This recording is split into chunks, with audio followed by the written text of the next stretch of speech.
Prêt pour un nouvel épisode ? Alors, juste avant, je vous invite à aller faire un tour sur devenirtriathlète.com/commande. Vous pourrez retrouver notre livre sous la direction d'Olivier à 7 mains. On s'est mis autour d'une table pour vous proposer le meilleur pour savoir comment devenir triathlète, comment progresser en triathlon et enfin comment performer en triathlon. Je vous donne rendez-vous à la fin de cet épisode pour quelques derniers conseils. Allez, c'est parti pour devenir triathlète.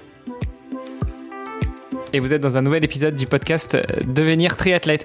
Aujourd'hui, pour m'accompagner, comme d'habitude, il y a Olivier de Scooter, le fondateur de la marque Oana. Salut Olivier. Salut Hermano, salut à toutes et à tous. Et nous avons un invité cette semaine avec qui nous allons encore parler de triathlon, entre guillemets, de l'extrême. Remarque, pourquoi je mets des guillemets ? On va enlever les guillemets de triathlon de l'extrême.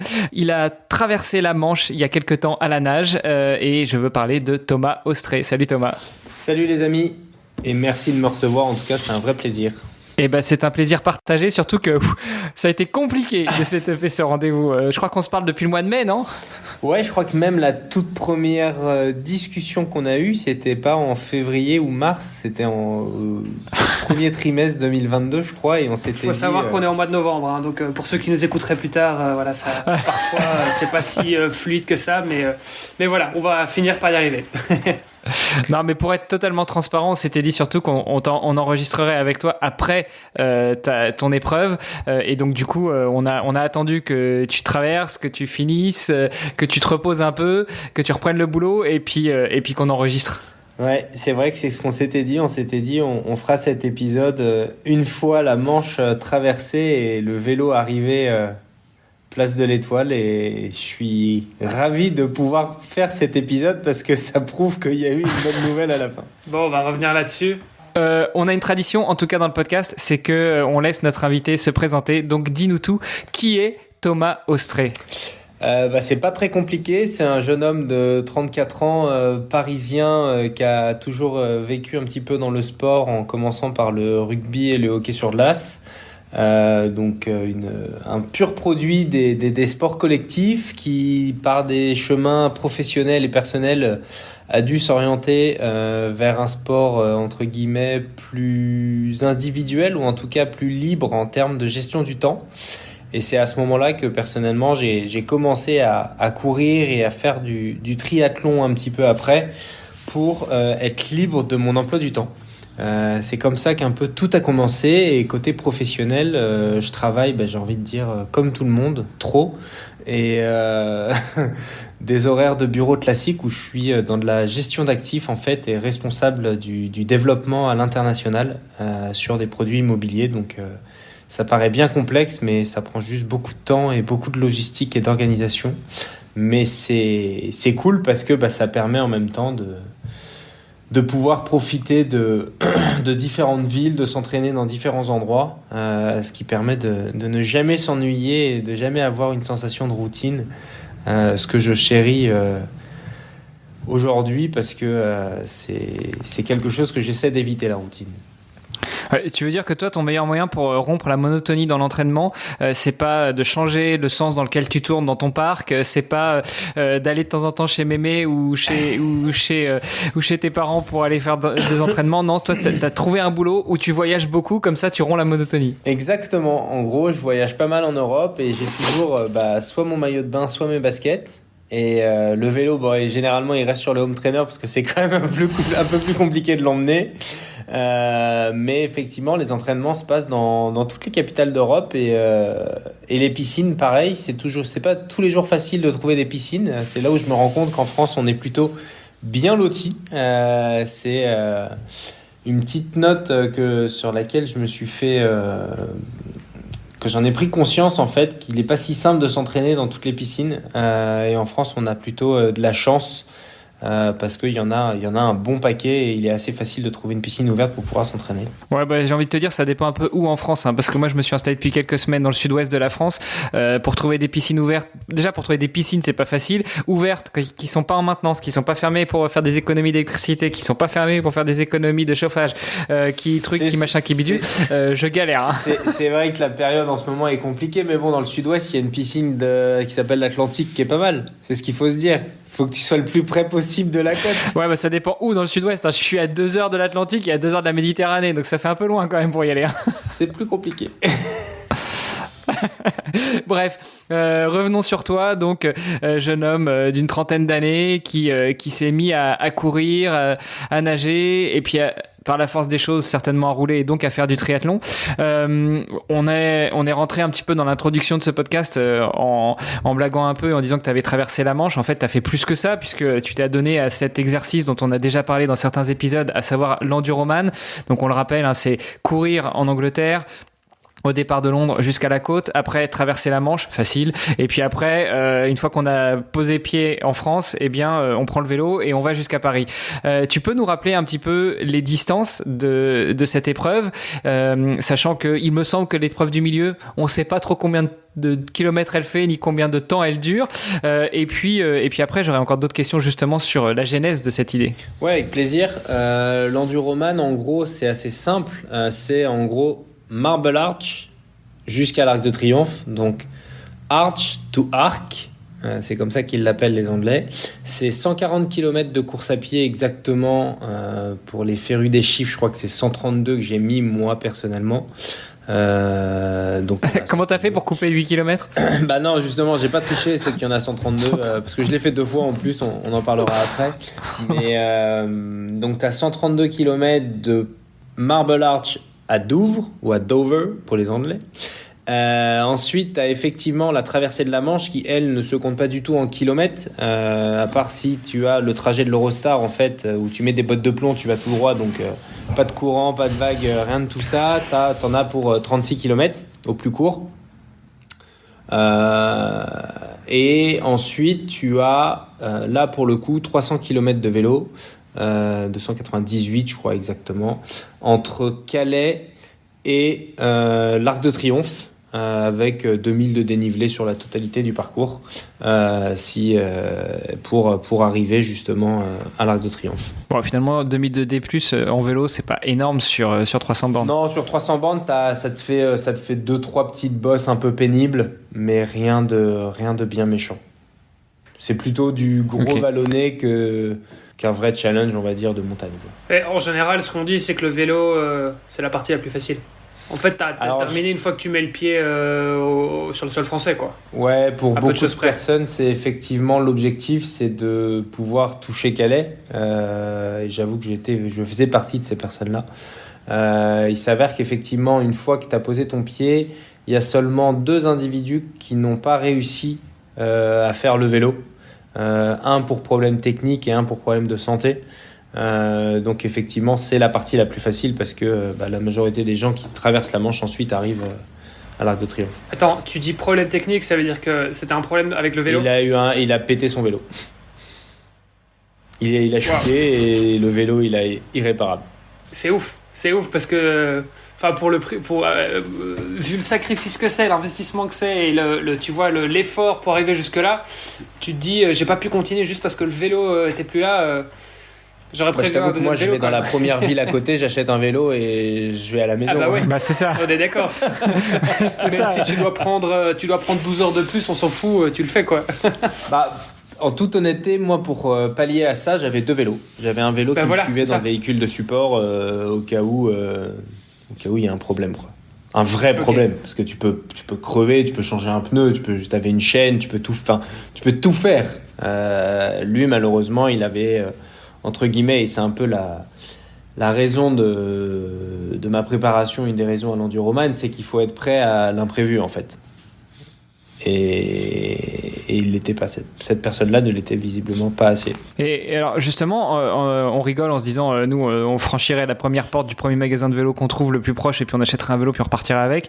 Mais plus sérieusement, est-ce qu'il y a des règles justement par rapport à cet enduroman? Est-ce que tu as le droit de changer de vélo? Est-ce que tu as le droit d'acheter un vélo? Est-ce que tu as le droit de faire le parcours que tu veux? Je sais pas si finalement, au lieu de faire 290, tu veux faire 350. Est-ce que tu as le droit? Est-ce que tu as le droit de t'arrêter? Est-ce que tu as le droit de manger? Tu as le droit de te faire une pizza, une bière? Enfin, quelles sont les règles un petit peu sur toute la traversée en partant Aujourd'hui, l'enduroman dans sa globalité, c'est une course humaine, dans le sens où c'est pas aujourd'hui une corporative ou une grosse entreprise type Ironman, une TMB, etc. qui ont forcément une réglementation bien précise, des règles à suivre, etc.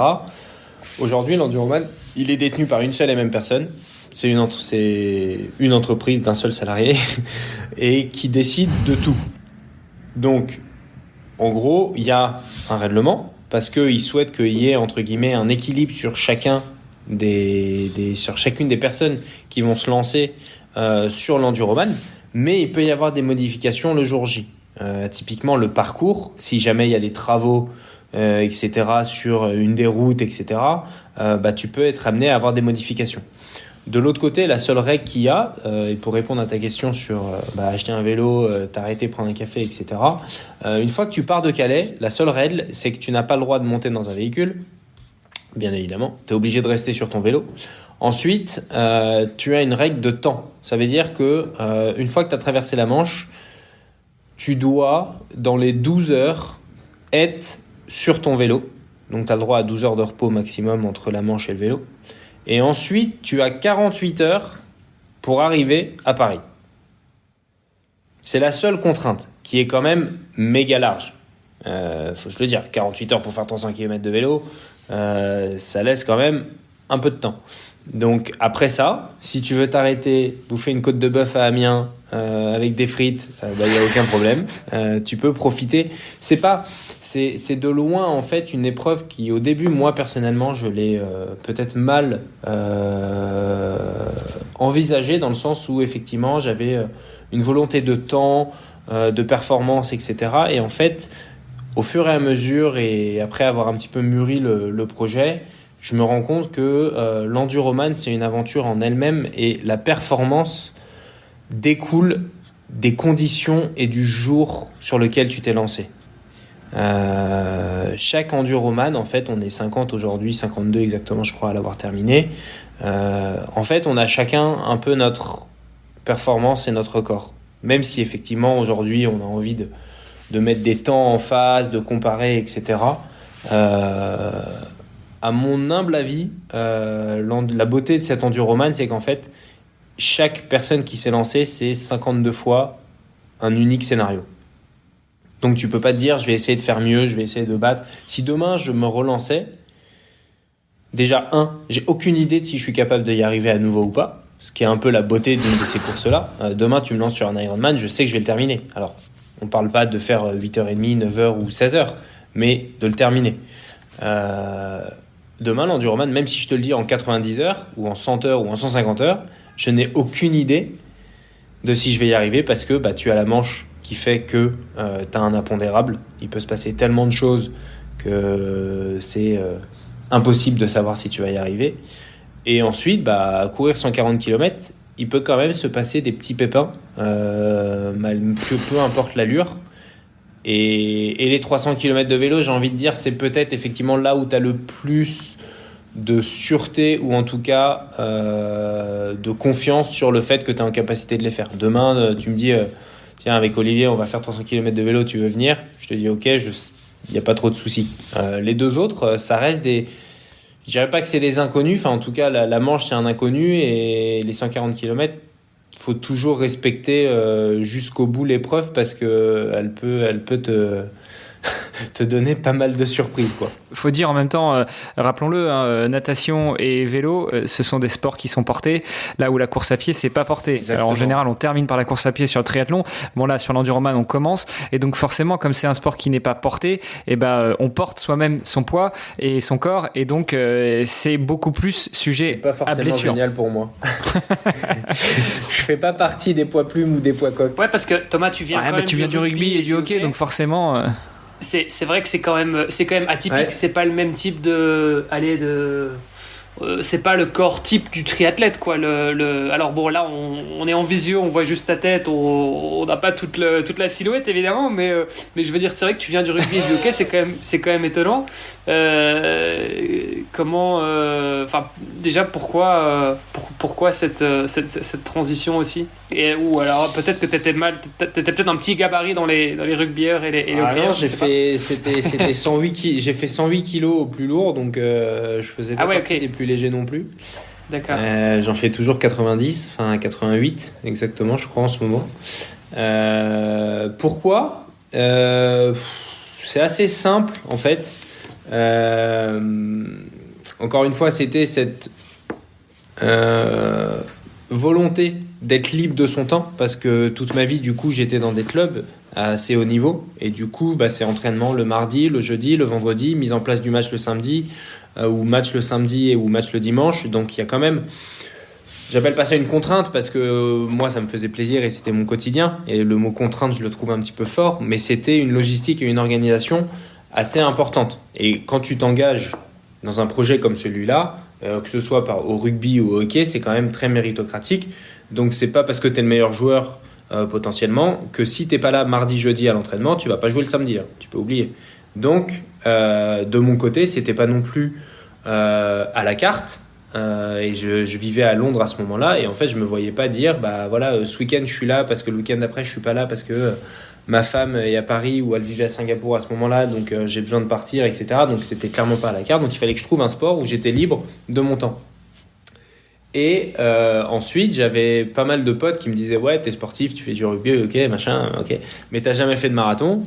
Donc pourquoi t'en fais pas un, tu vois? Et eux ils se sont inscrits au marathon, donc je me suis dit je vais m'inscrire au marathon à 100 kilos à l'époque. Le fameux challenge du pub, quoi. Ouais, voilà, c'est la Guinness de trop, ou allez, chiche on fait un marathon. C'était un peu ça. Et du coup le premier marathon à Paris en 2015, c'était 95 ou 98 kilos, 3h43 avec le short de rugby et limite les crampons aux pieds pour jouer le lendemain, quoi. Donc c'était un bon chemin de croix, je dois avouer. Et ensuite, un pote qui était lui déjà à l'étape du dessus, qui me parlait d'Ironman avec des étoiles dans les yeux. Donc je me disais vas-y, moi aussi j'ai envie d'avoir des étoiles dans les yeux, c'est pas juste. Et en même temps, l'Ironman pour moi était un peu la définition d'un sportif endurant accompli. Tu vois, t'as fait un Ironman, au niveau auquel j'étais à l'époque, ouais, c'était ok. Tu t'es vraiment lancé dans un truc sans savoir si ça va être possible ou pas. Enfin, tu vois, une fois, à partir du moment où c'est pas fait, c'est toujours un peu sacré. Une fois que t'as désacralisé le truc, c'est complètement différent. Et du coup, j'ai commencé un peu à me documenter, à regarder, machin. Et ensuite, je me disais, il y a quand même deux trucs qui sont pas mal dans l'Ironman, qui est le triathlon. C'est que, entre guillemets, du vélo ou de la nage, comme tu disais, Hermano, à 70 ans, il y en a beaucoup qui font encore du vélo et de la nage parce que c'est des sports portés. Donc, personnellement, le rugby et le hockey sur glace, à 70 ans, je suis pas sûr que tu puisses continuer à en faire. Donc, je me suis dit, il y a un peu, tu vois, d'une pierre deux coups, tu fais deux choses qui sont plutôt pas mal pour l'après. Et du coup, en novembre 2016, je me suis acheté mon vélo et mon maillot de bain et je me suis inscrit en novembre 2016 à l'Ironman de Nice en juin 2017. Directement, toi t'avais pas fait de triathlon court distance, jamais ou quoi? J'avais jamais mis mes pieds dans une piscine, j'avais jamais mis mon cul sur un vélo et je me suis inscrit direct. Bon, ça va, t'avais déjà fait un marathon. Ouais. C'est marrant ce que tu dis quand tu dis une fois que tu désacralises la chose, c'est plus facile de la reproduire. T'avais pas le même discours sur l'enduroman en tout début d'épisode où tu lui disais je l'ai fait mais je suis pas sûr de le faire une deuxième fois. Alors tu nous as expliqué pourquoi, il y a beaucoup d'imprévus, mais ça reste sacré, quoi. Ouais, ça reste sacré et risqué. Ça reste sacré, mais en même temps, j'ai désacralisé quelque chose aujourd'hui, c'est que j'ai mis 60 heures. Du coup, n'importe quelle course aujourd'hui de 60 heures, je me dis, je peux la faire. Tu vois, j'ai désacralisé un truc. Et ça, c'est souvent, en fait, tu sais que tu es capable de tenir un effort pendant autant de temps. Après, à la limite, peu importe le sport que tu pratiques, tu sais que tu es capable de le faire, quoi. Moi, j'ai eu un petit peu ce truc aussi avec tu vois, je faisais du vélo sur des longues distances. Et donc, en fait, j'avais déjà roulé des 14 heures d'affilée, des 20 heures d'affilée, des presque 30 heures, enfin, tu vois. Et donc, en fait, pour moi, l'Ironman, ouais, je l'ai toujours respecté. Mais en même temps, mon premier Ironman, j'avais pas tellement peur de la distance, tu vois. Non, parce que tu as déjà fait le en fait, temps. la durée me fait pas tellement peur. Après, c'est plus, est-ce que je vais pouvoir tenir à un certain niveau d'intensité, etc. Bon, ça, il y a encore plein d'autres facteurs derrière, évidemment. Mais c'est vrai que tant que t'as pas fait ces efforts de longue durée, ça reste, t'es dans l'inconnu, en fait. Exactement. Et aujourd'hui, moi, ça me plaît de me dire que tu peux envisager cela, et c'est comme quelqu'un qui commence à courir un 5 km, un 10 km, un 15 km. En fait, si de ma petite expérience, si j'ai un conseil à donner, c'est qu'il faut pas compter en kilomètres, en fait, il faut compter en heures, en temps. C'est ça la vraie le vrai aboutissement et le vrai accomplissement d'une personne qui progresse, c'est d'être en capacité de tenir une certaine allure, la sienne, parce que, entre guillemets, à chacun son Everest, mais le plus longtemps possible, et le plus haut, et d'apprendre à se connaître, de gérer, etc. C'est là-dessus, je pense qu'il y a aujourd'hui peut-être un manque d'information de par les réseaux, ce qu'on voit, etc., qui est très orienté. T'as couru 10 km, t'as mis combien de temps? Oui, t'as mis 35, 34, 33, 40, 45. En fait, c'est un petit peu fatigant à la fin. Et je pense que dans l'entraînement du quotidien, il est plus intéressant de regarder ce que tu es en capacité de faire en termes de fréquence, de temps et de fréquence de jour, combien de temps tu peux t'entraîner, parce que voilà, l'Ironman, la beauté de cette course, c'est qu'effectivement le jour J, c'est incroyable, mais c'est tout le chemin que tu parcours en fait pour y arriver qui est peut-être encore plus enivrant, parce que tu te rends compte d'étapes que tu passes et même de séances d'entraînement qui te permettent de désacraliser des choses, quoi. Que ce soit dans la recherche de performance ou dans le simple objectif d'être finisher. En performance, quand tu vois des athlètes, alors je parle pas des Norvégiens parce qu'eux ils comptent pas, mais quand tu vois que tu vas faire à ton niveau, tu vas te dire bah tiens, je vais tenir on parlait de vélo avec Olivier, de 300, 350 watts, 400 watts pendant 10, 20, 30, 1 heure, etc. Ça te désacralise des choses qui font que le jour J, le jour de ton Ironman, tu te dis bah voilà, je vais être en capacité de tenir ces allures-là. Et en fait, ça, c'est plutôt le temps que tu vas mettre sera le résultat de cet effort-là.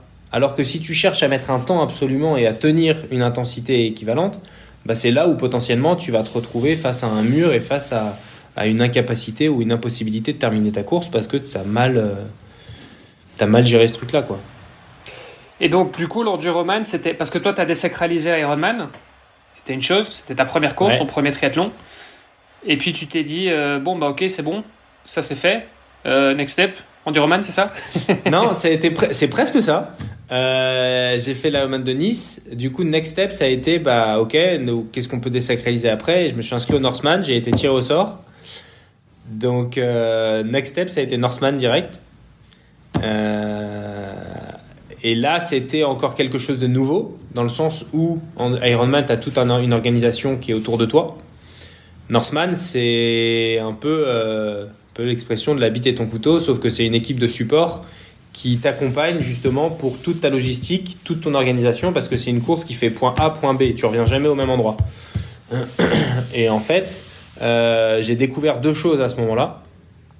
Un, que les Ironman en petit comité, entre guillemets, sont souvent beaucoup plus sympas en termes d'émulation collective sur les athlètes. C'est assez impressionnant. Et de l'autre côté, c'est l'apport d'une équipe de support en fait, qui est tellement responsable de ton succès ou de ton échec. Et en même temps, quelque chose que je n'avais jamais ressenti avant, c'était le partage collectif d'une course, parce que t'as beau être l'athlète, mais en fait à côté de toi t'as ton équipe de support qui va te ravitailler, qui va s'organiser, qui va s'assurer que tout va bien, etc. Et donc c'est un peu une course individuelle qui devient une course collective au sein d'une équipe, parce que bah voilà, j'avais à ce moment-là pas mal de mes meilleurs amis, ma femme, ma mère, etc. Donc c'est vraiment un truc individuel qui devient en fait a posteriori en plus un souvenir collectif, et ça c'est incroyable parce que bah c'est pas que toi qui l'as vécu, c'est d'autres personnes, et ça pour le coup c'est quelque chose qui m'a marqué le jour du Norseman, qui a été une de mes raisons sur pourquoi je me suis lancé dans l'enduroman. C'est que bah c'est sensiblement la même chose mais démultiplié en fait. Parce que le Norseman, bah, j'ai mis 12 heures, donc pendant 12 heures tu profites de cela et tu partages ça avec ton équipe. Et l'enduroman, bah, ça dure sensiblement plus longtemps, quoi. Et c'est dingue parce qu'en même temps, ce côté, tu vois, esprit d'équipe, en fait, même sur un Ironman, les gens qui vivent avec toi et du coup, qui vivent ces sacrifices aussi avec toi que tu fais, parce que voilà, ça peut être ta compagne, ça peut être tes enfants, tes parents, enfin voilà, peu importe, mais c'est des gens pour qui le moment où tu franchis la ligne d'arrivée, ça reste, autant c'est magique pour toi, mais même pour eux, c'est aussi des souvenirs incroyables, quoi. Donc déjà sur un triathlon simple entre guillemets, c'est déjà des souvenirs incroyables pour les spectateurs qui ont qui ont suivi qui en fait suivent. et qui ont accompagné l'athlète sur toute la préparation.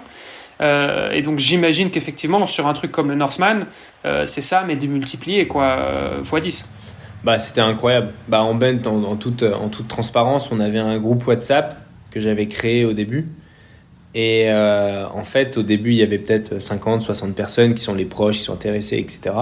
À l'approche de la course, entre la première et la deuxième tentative, à la fin, on était genre 250 dans le groupe.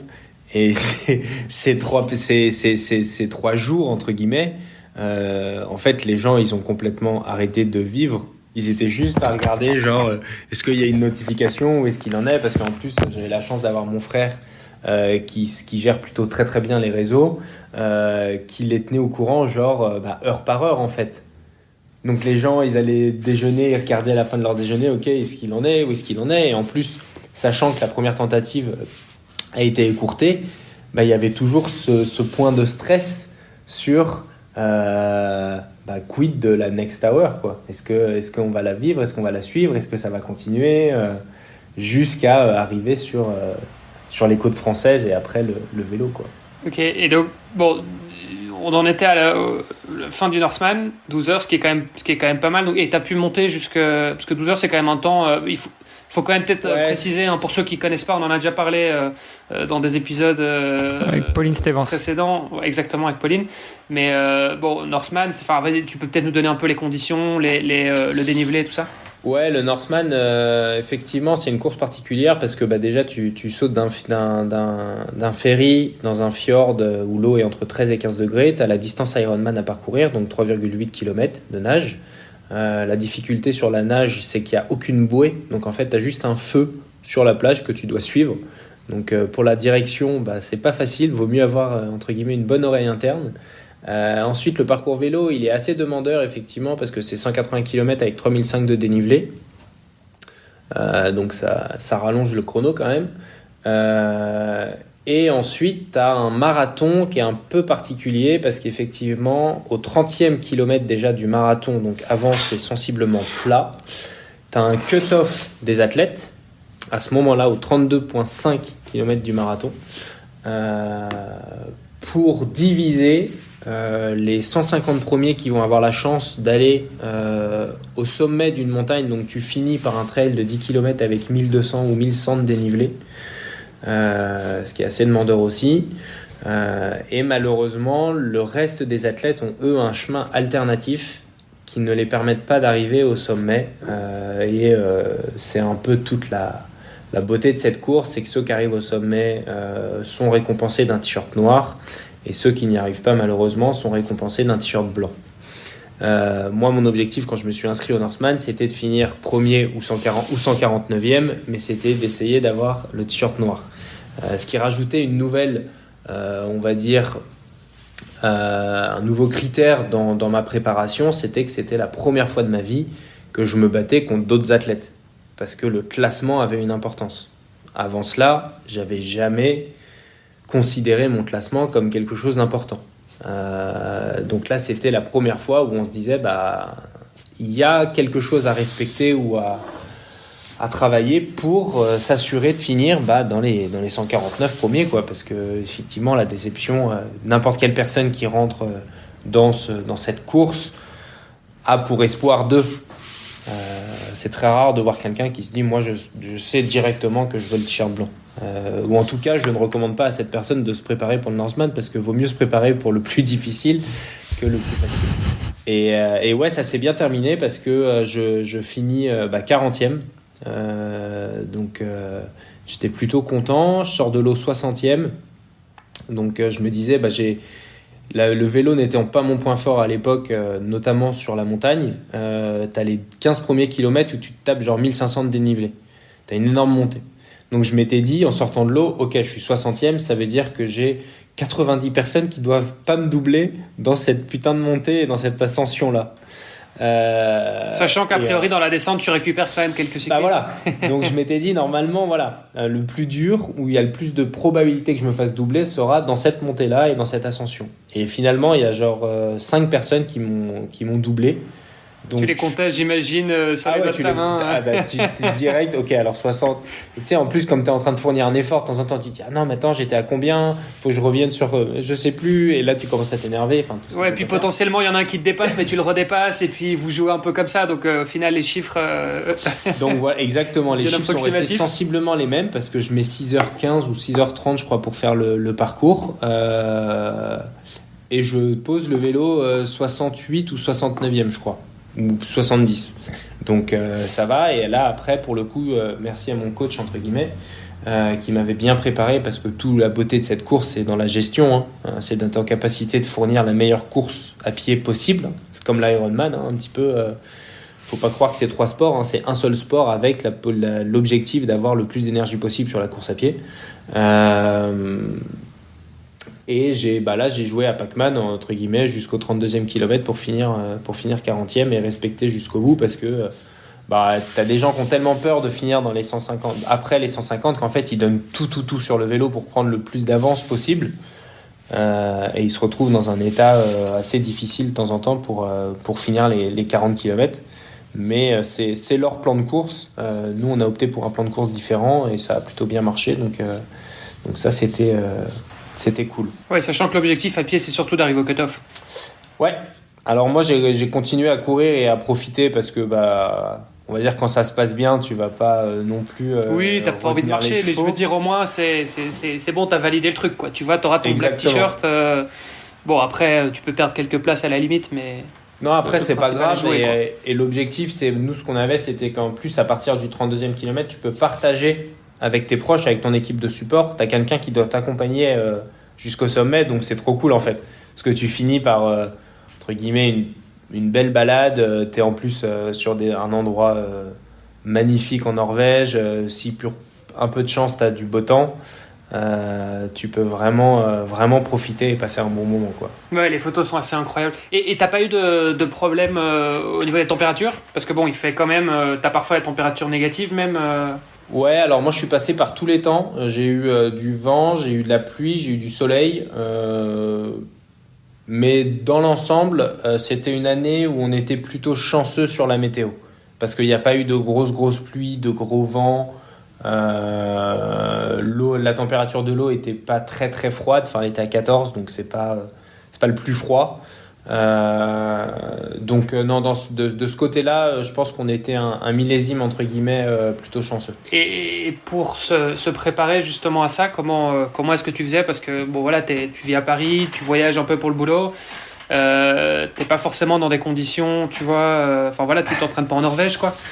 Comment tu fais? Parce que pour nager dans des eaux, tu sais, alors que tu as dit 14 degrés, bon parfois ça descend en dessous à 12 degrés, voire peut-être un petit peu moins. Ça peut être 12, ouais. Entre 12 et 15 généralement. C'est ça. J'ai envie de dire, j'ai commencé à essayer de travailler sur justement la gestion de l'eau froide. Et beaucoup de personnes sachantes m'ont dit, soit tu as été petit, habitué, mais entre 3 et 6 ans, quoi, à te foutre dans de l'eau froide, et dans ce cas-là, tu pourras avoir une certaine résistance à l'eau froide. Sinon, t'as beau y aller, t'auras toujours froid. Ouais, mais j'imagine que si tu t'entraînes 2 fois par semaine dans une eau à 12 degrés, tu prends un peu d'habitude, non?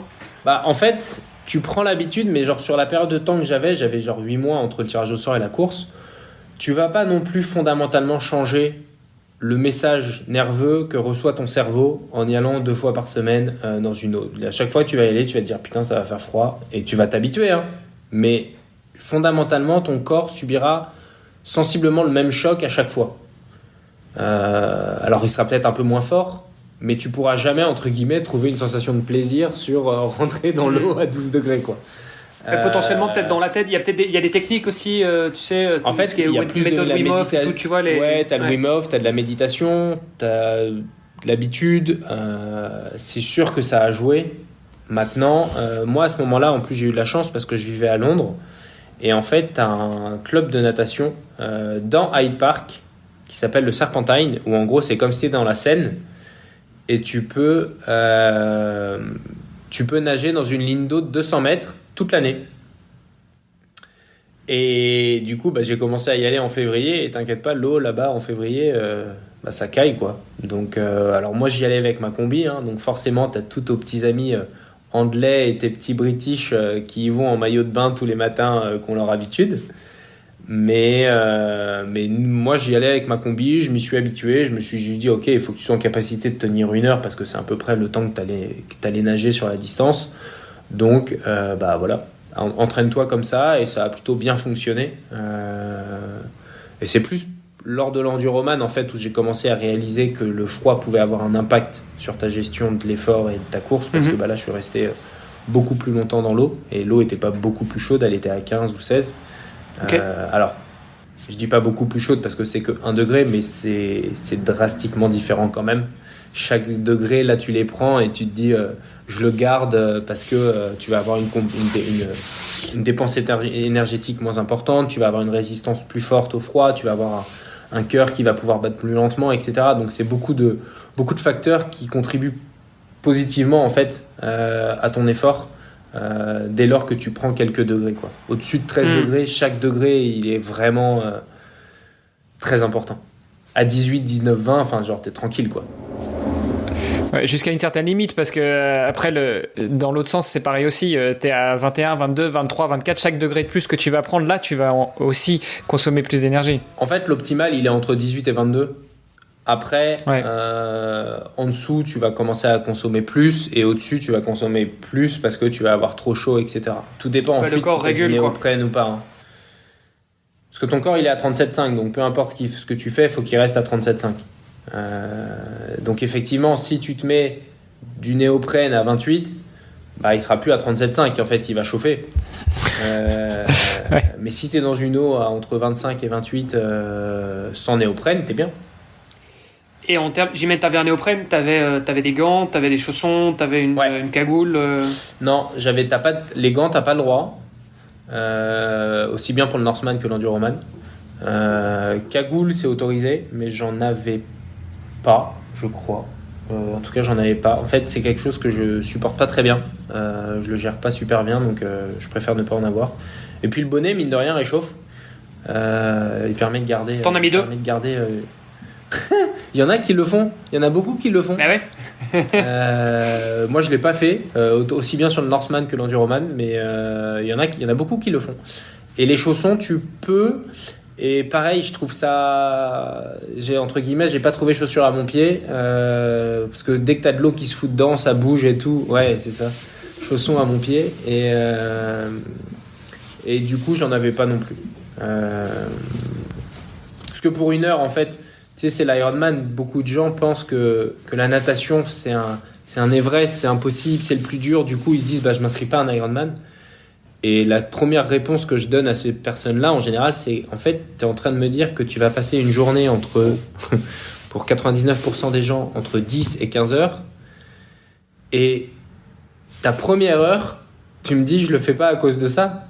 Je lui dis, mais lance-toi, en fait. Tu es en train de me dire que c'est le truc qui va le passer le plus vite, le premier, le plus rapidement, dans une journée où tu vas t'en souvenir toute ta vie. Limite, la natation, t'auras oublié en fait ce que c'était après tes 180 bandes de vélo et ton marathon à courir. Donc, c'est plutôt comme ça que je l'avais pris pour le Norseman. Ok. Et le Norseman, une fois que tu sors de l'eau, bon, à moins que tu sois en hypothermie, a priori ça va mieux au niveau des températures. Bon, j'imagine le vélo, franchement, forcément, t'as un peu froid dans la descente, mais après, t'as aussi une voiture qui te suit. Donc, potentiellement, tu mets une veste, tu changes d'équipement, voilà. Exactement. En fait, tu peux vite gérer, faut vite adapter, mais c'est comme n'importe quelle course, il faut faire avec les conditions du moment. Là, l'avantage, c'est que tu peux adapter. Donc voilà, tu prends manche longue, manche courte, faut juste s'assurer d'avoir tout, quoi. Enfin, typiquement, je me souviens d'un de mes premiers semi-Ironman à Aix-en-Provence, où en fait, il y a eu un orage sur la montagne Sainte-Victoire, où il y a eu 55% d'abandon ce jour-là. C'était un calvaire. Je me souviens être parti en manche courte. J'avais juste des petits manchons de bras. J'ai terminé la descente de la Sainte-Victoire les mains sur les cocottes où je ne pouvais même plus les décrocher quand je suis arrivé en fait tellement j'étais frigorifié quoi. Genre j'ai mis je crois 17 minutes de transition et déjà je suis arrivé parce que je n'arrivais pas à faire mon lacet. Et les bénévoles n'ont pas le droit de faire ton lacet. Mais sauf que j'avais tellement froid aux doigts que je n'étais pas en mesure de faire mon lacet. D'où l'importance des coups de lace pour les gens qui l'utilisent. J'ai connu ça aussi, je me souviens, ça remonte déjà juin 98 au triathlon de Val-de-Reuil, départ un peu, tu vois, en septembre, un peu gris en Normandie quoi, mais ça allait, il devait faire 20 degrés, donc j'avais mis la trifonction et c'était un cours, hein, c'était un découverte, un sprint, et sur le vélo on s'est tapé une averse de grêle. Et il restait 10 bornes de vélo, te prendre une averse de grêle sur 10 bornes de vélo, t'arrives, en fait tu descends du vélo, t'as les pieds gelés, tu sais pas poser les pieds par terre quoi. Donc il faut peut-être mieux partir en cours, c'est pas mal, mais partir bien couvert quand même, bien protégé, ça peut être la solution même sur les triathlons les plus courts. Ah bah ouais, c'est sûr que ça peut vite jouer, et aussi bien pour quelqu'un qui souhaite finir ou qui souhaite performer quoi, parce qu'une hypothermie ou une hypoglycémie, ça pardonne pas. Bon, et t'as quand même eu de la chance aussi, parce que le tirage au sort pour le Norseman, je crois qu'on avait fait le calcul la fois passée, t'as à peu près 5% de chance d'être sélectionné. Bah écoute, je l'ai lu ce matin, parce qu'il y a le tirage de 2023 qui vient de sortir. T'as eu 8200 demandes et t'as 250 slots. Voilà. Donc tu fais 250 divisé par 8000. Je pense que t'as plus de possibilités d'avoir le t-shirt noir que d'être tiré au sort. Bah en termes de ratio, si tu fais, j'ai dit combien, 250 divisé par 8800. Ouais, ça fait 3%. Ça te fait 2,8%, et t'as 150 participants divisé par 500 fois 100, et t'as 30% d'avoir le t-shirt noir. Donc t'as 2,8% d'être tiré au sort. T'as 10% de chance de plus, ouais, c'est ça. T'as 10% de chance de plus en termes de probabilité d'avoir le t-shirt noir que d'être pris au slot, quoi. Non, pas 10%, fois 10. Ouais, fois 10. Ouais. Ah pardon, j'ai dit 10%. Non, bref. De 3% à 30%. 10 fois plus de chance. Ouais. Exactement, c'est ça. T'as 10 fois plus de chance. Donc, ouais. Mais donc, ouais, t'as eu de la chance, c'est cool. Et tu t'es dit quoi en fait? Tu t'es dit, ok, j'ai fait l'Ironman, j'ai coché la case, je veux un truc un petit peu plus extrême. Enfin, voilà, une autre. J'ai désacralisé le truc, j'ai besoin de quelque chose d'autre. Tu t'es dit, je m'inscris et puis on verra bien. Ça a été vite, ou tu t'es inscrit plusieurs fois, tu l'as fait pendant 5 ans et puis non, j'ai eu une chance, j'ai envie de dire de cocu, mais j'espère pas. Ouais, on va lui demander quand même ce qu'elle faisait à ce moment-là. Mais en gros, non, je me suis inscrit et j'ai été tiré au sort 3 semaines après, quoi. C'était peut-être le destin, parce que le tirage au sort, le résultat a eu lieu le jour d'un test match de France-Nouvelle-Zélande au rugby. Et j'étais à Londres avec des potes. Et je me dis que comme j'étais en train de regarder un match de rugby, j'ai reçu un mail, il y avait marqué assis-toi, prends un café, tu vas avoir froid, etc. Et c'était à la mi-temps de ce match-là. Et en fait, j'ai lu le mail, mais vraiment en diagonale. Où je me suis dit, ok, il va me dire... Parce que le tirage au sort était censé être le mercredi d'après et c'était le samedi. Donc je me dis, on va attendre et c'est pas grave, quoi. Et le match reprend et je me dis... En fait, c'est bizarre, ce mail, il avait l'air d'avoir des infos dedans. Genre, tu l'as lu en diagonale, mais il faut peut-être le lire avec un peu plus de sérieux. Et là, il y avait marqué t'es tiré au sort, tu participes au Norseman, 4 août 2022, rendez-vous sur la starting line. Oh putain. Donc, en tout cas, la fête d'après a été très sympa avec les copains du rugby. Parce que c'était un peu la dernière avant la prépa, quoi. C'était la dernière fête. Ouais. T'as dit ça, c'était août 2022? Ou non, août 2018. Ah ok, d'accord, ouais, ok. Ok, 2018, tu termines le Norseman. Ouais. What's next? Tu t'inscris en Enduroman. Il s'est passé quoi? Non, What's next a été l'objectif, c'était de participer au championnat du monde de 73 à Nice. Parce qu'ils avaient lieu en France. Et du coup, je me suis attelé, et ma copine vivait à Singapour à ce moment-là. Et du coup, je suis parti faire un Ironman à Shanghai. Un 73 pour essayer de me qualifier, et ça a fonctionné. Donc après, t'es allé à Shanghai parce que c'était pas trop loin de Singapour, ou parce que t'avais peut-être plus de chances de gagner là-bas parce que le niveau est peut-être pas aussi relevé? Les deux, mon colonel. Je t'avoue que j'ai fait les deux parce que j'avais pas le niveau pour me qualifier. En fait, je l'avais peut-être, mais je l'avais aussi peut-être pas. Donc je me suis dit, on va essayer d'aller mettre toutes les chances de son côté, comme beaucoup de gens le font, et j'ai pas honte à le dire, pour y essayer. Et je me suis qualifié, je crois, en 4h30 ou 4h33 ou 34, ce qui aurait pu marcher dans pas mal de 73 d'Europe, mais c'était sympa aussi de découvrir un nouveau truc. Ce que je ne savais pas, c'est qu'en Chine, les slots, de 73, si tu finis premier de ton groupe d'âge, tu peux être qualifié pour Hawaï. Premier ou deuxième. Ouais. Parce qu'ils n'ont pas de full Ironman. Et j'ai fini 3e. Donc, j'aurais pu repartir avec un slot si j'avais su.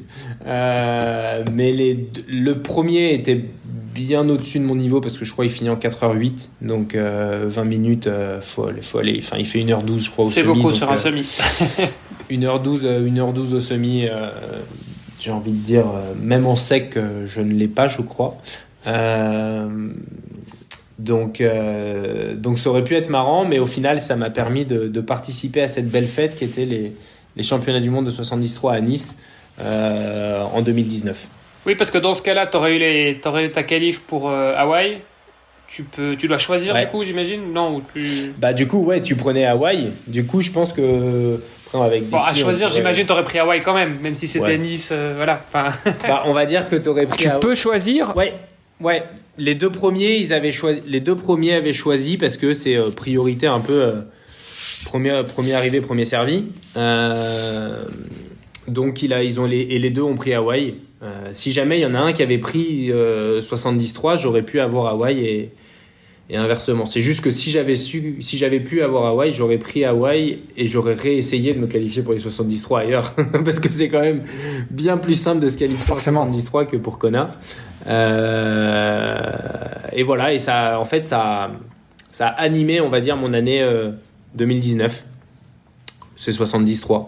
Parce que, ayant une vie perso, pro, etc., j'enchaîne pas non plus course sur course. C'est pas ce que je fais, donc déjà c'est déjà pas mal en plus. Et après il y a eu le Covid, donc voilà, on a tous perdu 2 ans de notre vie, ça on est au courant.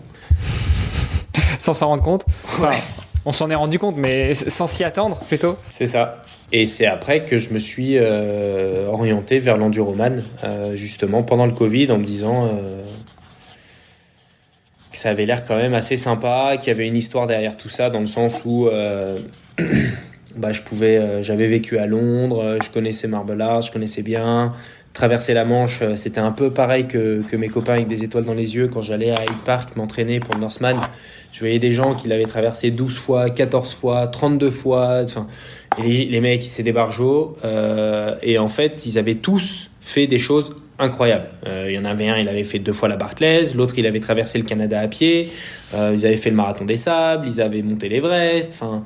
Toi, tu sais, à côté, tu te dis putain, moi j'ai fait mon Ironman, je suis trop content. Et là, tu dis, je fais quoi là? En fait, je suis qu'avec des fous qui ont accompli des choses incroyables, qui sont trop heureux, qui se lèvent à 4h du mat pour aller en maillot de bain dans Hyde Park à 8 degrés et ils ressortent, ils prennent un cookie et un petit thé et ils sont contents.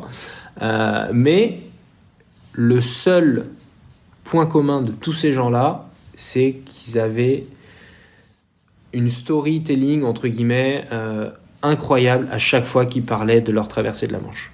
Tous expliquaient que c'était un de leurs souvenirs sportifs les plus incroyables qu'ils aient pu vivre. Et du coup, je me disais, merde, moi aussi j'ai envie d'avoir un souvenir sportif incroyable en me disant, j'aimerais bien comprendre ce qui ressemble, quoi. Et du coup, c'est un peu comme ça que tout a émergé sur ma participation à l'enduroman. C'était traverser la Manche a l'air vraiment sympa. Maintenant que tu as des capacités pour courir et faire du vélo en plus, est-ce que tu peux pas agrémenter tout ça de cette course qui existe, qui s'appelle l'enduroman, quoi. Et c'est comme ça que ça a commencé. Ouais, ça a commencé parce que traverser la Manche, c'est bien, mais allier ça en mode triathlon, ça peut être pas mal. Il t'a fallu combien de temps, en fait, une fois que l'idée est venue? C'est-à-dire, tu me dis c'est comme ça que ça a commencé, ok. Une fois que t'avais trouvé l'idée, il t'a fallu combien de temps pour la maturer et te dire, allez, c'est bon, là, c'est pas la peine que je réfléchisse, j'y vais, quoi. Ou le jour où tu t'es dit, traverser de la Manche, triathlon, qu'est-ce qui existe? Enduroman, bingo, j'y vais. En toute honnêteté, ça s'est fait en 2 étapes. J'étais à ce moment-là en vacances avec ma femme dans les Pouilles en Italie en mai 2021. Je lui ai dit, ok, est-ce que je peux? C'est important, c'est toujours par là que ça commence. Le consensus familial, on en parlait encore récemment sur le podcast. C'est super important. En fait, comme tu le disais tout à l'heure, Olivier, c'est que les gens qui t'entourent, ils sont obligés d'être partie prenante du projet, sinon ça marche pas. et encore moins sur des projets comme ceux-là. En fait, c'est juste pas possible en fait. Et de se sentir épaulé permet aussi de se délester d'une certaine pression, ou en tout cas de la partager. Parce que tu peux tout ne peut pas tenir sur une seule et même entre guillemets personne ou une paire d'épaules, quoi. Et c'est pour ça que je me suis entouré d'un coach, c'est pour ça que je me suis entouré de professionnels, parce que moi je préfère m'orienter dans le sens, je suis un robot, on me dit tu fais ça, tu vas y arriver. Ça, ok, je peux le faire. Mais si on me dit, il faut que tu planifies, que tu prévois, que tu t'organises, que tu gères, et ensuite que tu le mettes en application, en fait, il y a tellement d'endroits où potentiellement tu vas échouer qu'avant de pouvoir le mettre en application, tu vas tout remettre en question. Donc, de se faciliter la vie. C'est une charge mentale incroyable aussi. Non, mais c'est pas possible. Moi, je connais personne qui a une capacité de faire ça. En tout cas. Moi, ma première tentative de traverser la France, c'était ça l'année dernière, tout seul. Et effectivement, ça marche pas. Non, ça t'explose en fait. Et du coup, en mai, je me suis dit, ok, est-ce qu'il y a une équipe autour de moi qui est motivée et potentiellement qui serait là pour me supporter et être en accord avec ça? Et en juin, j'ai contacté l'organisation, je leur ai dit, je suis chaud. J'aimerais bien. Par contre, j'avais un objectif. Généralement, un objectif, c'est d'être tranquille en juillet et août pour pouvoir passer des vacances et tout. Donc, j'aime bien faire les courses soit avant, soit loin après. Typiquement, l'année dernière, j'étais à Cozumel, mais c'était en novembre, tu vois. Donc, généralement, juillet et août, c'est assez calme. Et du coup, je me suis engagé pour juin 2022. Et c'est comme ça que c'est parti avec le coach, ma femme, etc. Et après, tu mets tout en place, tu planifies et tu te dis c'est parti. Maintenant, tu connais l'objectif de l'année. Le pic de forme, il doit arriver à ce moment-là. Et en fait, toi, tu deviens plus un robot sur gérer ta vie pro, perso et familiale et sportive. Et ensuite, tu laisses les personnes autour de toi, que ce soit le corps médical, les kinés, les trucs, les ostéos, le coach, les nutritionnistes, gérer tout ça. Comme ça, et toi t'as plus qu'à juste dérouler, quoi. Faire, tu deviens un exécutant, dérouler, quoi. Juste entraîner. Exactement. Ouais. Enfin, juste entre guillemets, parce qu'encore une fois, c'est des volumes de dingue, donc voilà. Mais je vois tout à fait ce que tu veux dire. Et donc t'avais combien de temps de préparation spécifique Enduroman? C'était 1 an. Okay. En fait, non, j'ai juin 2021, je me suis inscrit pour juin 2022. Et novembre 2021, je suis allé à Cozumel parce que j'avais à cœur de faire un Ironman en moins de 10 heures. Et Cozumel, ça a toujours été l'Ironman que j'avais envie de faire. Depuis le début, quand je me souviens la première fois avoir été sur le site, qui était en plus en octobre 2016, je m'en souviens très bien. Et le premier Ironman, il y avait marqué Cozumel. Et je sais pas, je trouvais ce nom trop bien. Ouais, mais attends, au-delà du nom, parce que c'est pas juste le nom. Cozumel, c'est quand même la plage paradisiaque, la petite île paradisiaque au Mexique, où tu nages avec, alors je sais pas s'il y a les dauphins, mais des tortues de mer. Enfin, tu vois, je veux dire, c'est quand même. En fait, tout paraissait bien déjà au tout début quand j'ai commencé à le regarder. Donc, je me suis dit, je vais y aller. Et en plus, au fur et à mesure que tu plonges là-dedans, tu te rends compte que c'est un Ironman qui est rapide, qui a un moyen de faire un chrono, etc. Donc je m'étais dit, en plus à ce moment-là, j'ai découvert qu'il y avait 2 potes qui allaient, donc je me suis dit, banco, on y va, et on donne tout sur Cozumel. Donc, et en plus, c'était pas délétère pour la préparation de l'Enduroman. Non, c'était bien, c'était une petite mise en bouche. Ouais. Exactement. Ok, donc petite mise en bouche en novembre, ce qui te laisse du coup... Et après, à partir de janvier... 8 mois, ouais, c'est ça, 8 mois. Ouais, après le temps de récupérer un petit 3 semaines, 1 mois. Et après, à partir de janvier, ça a été...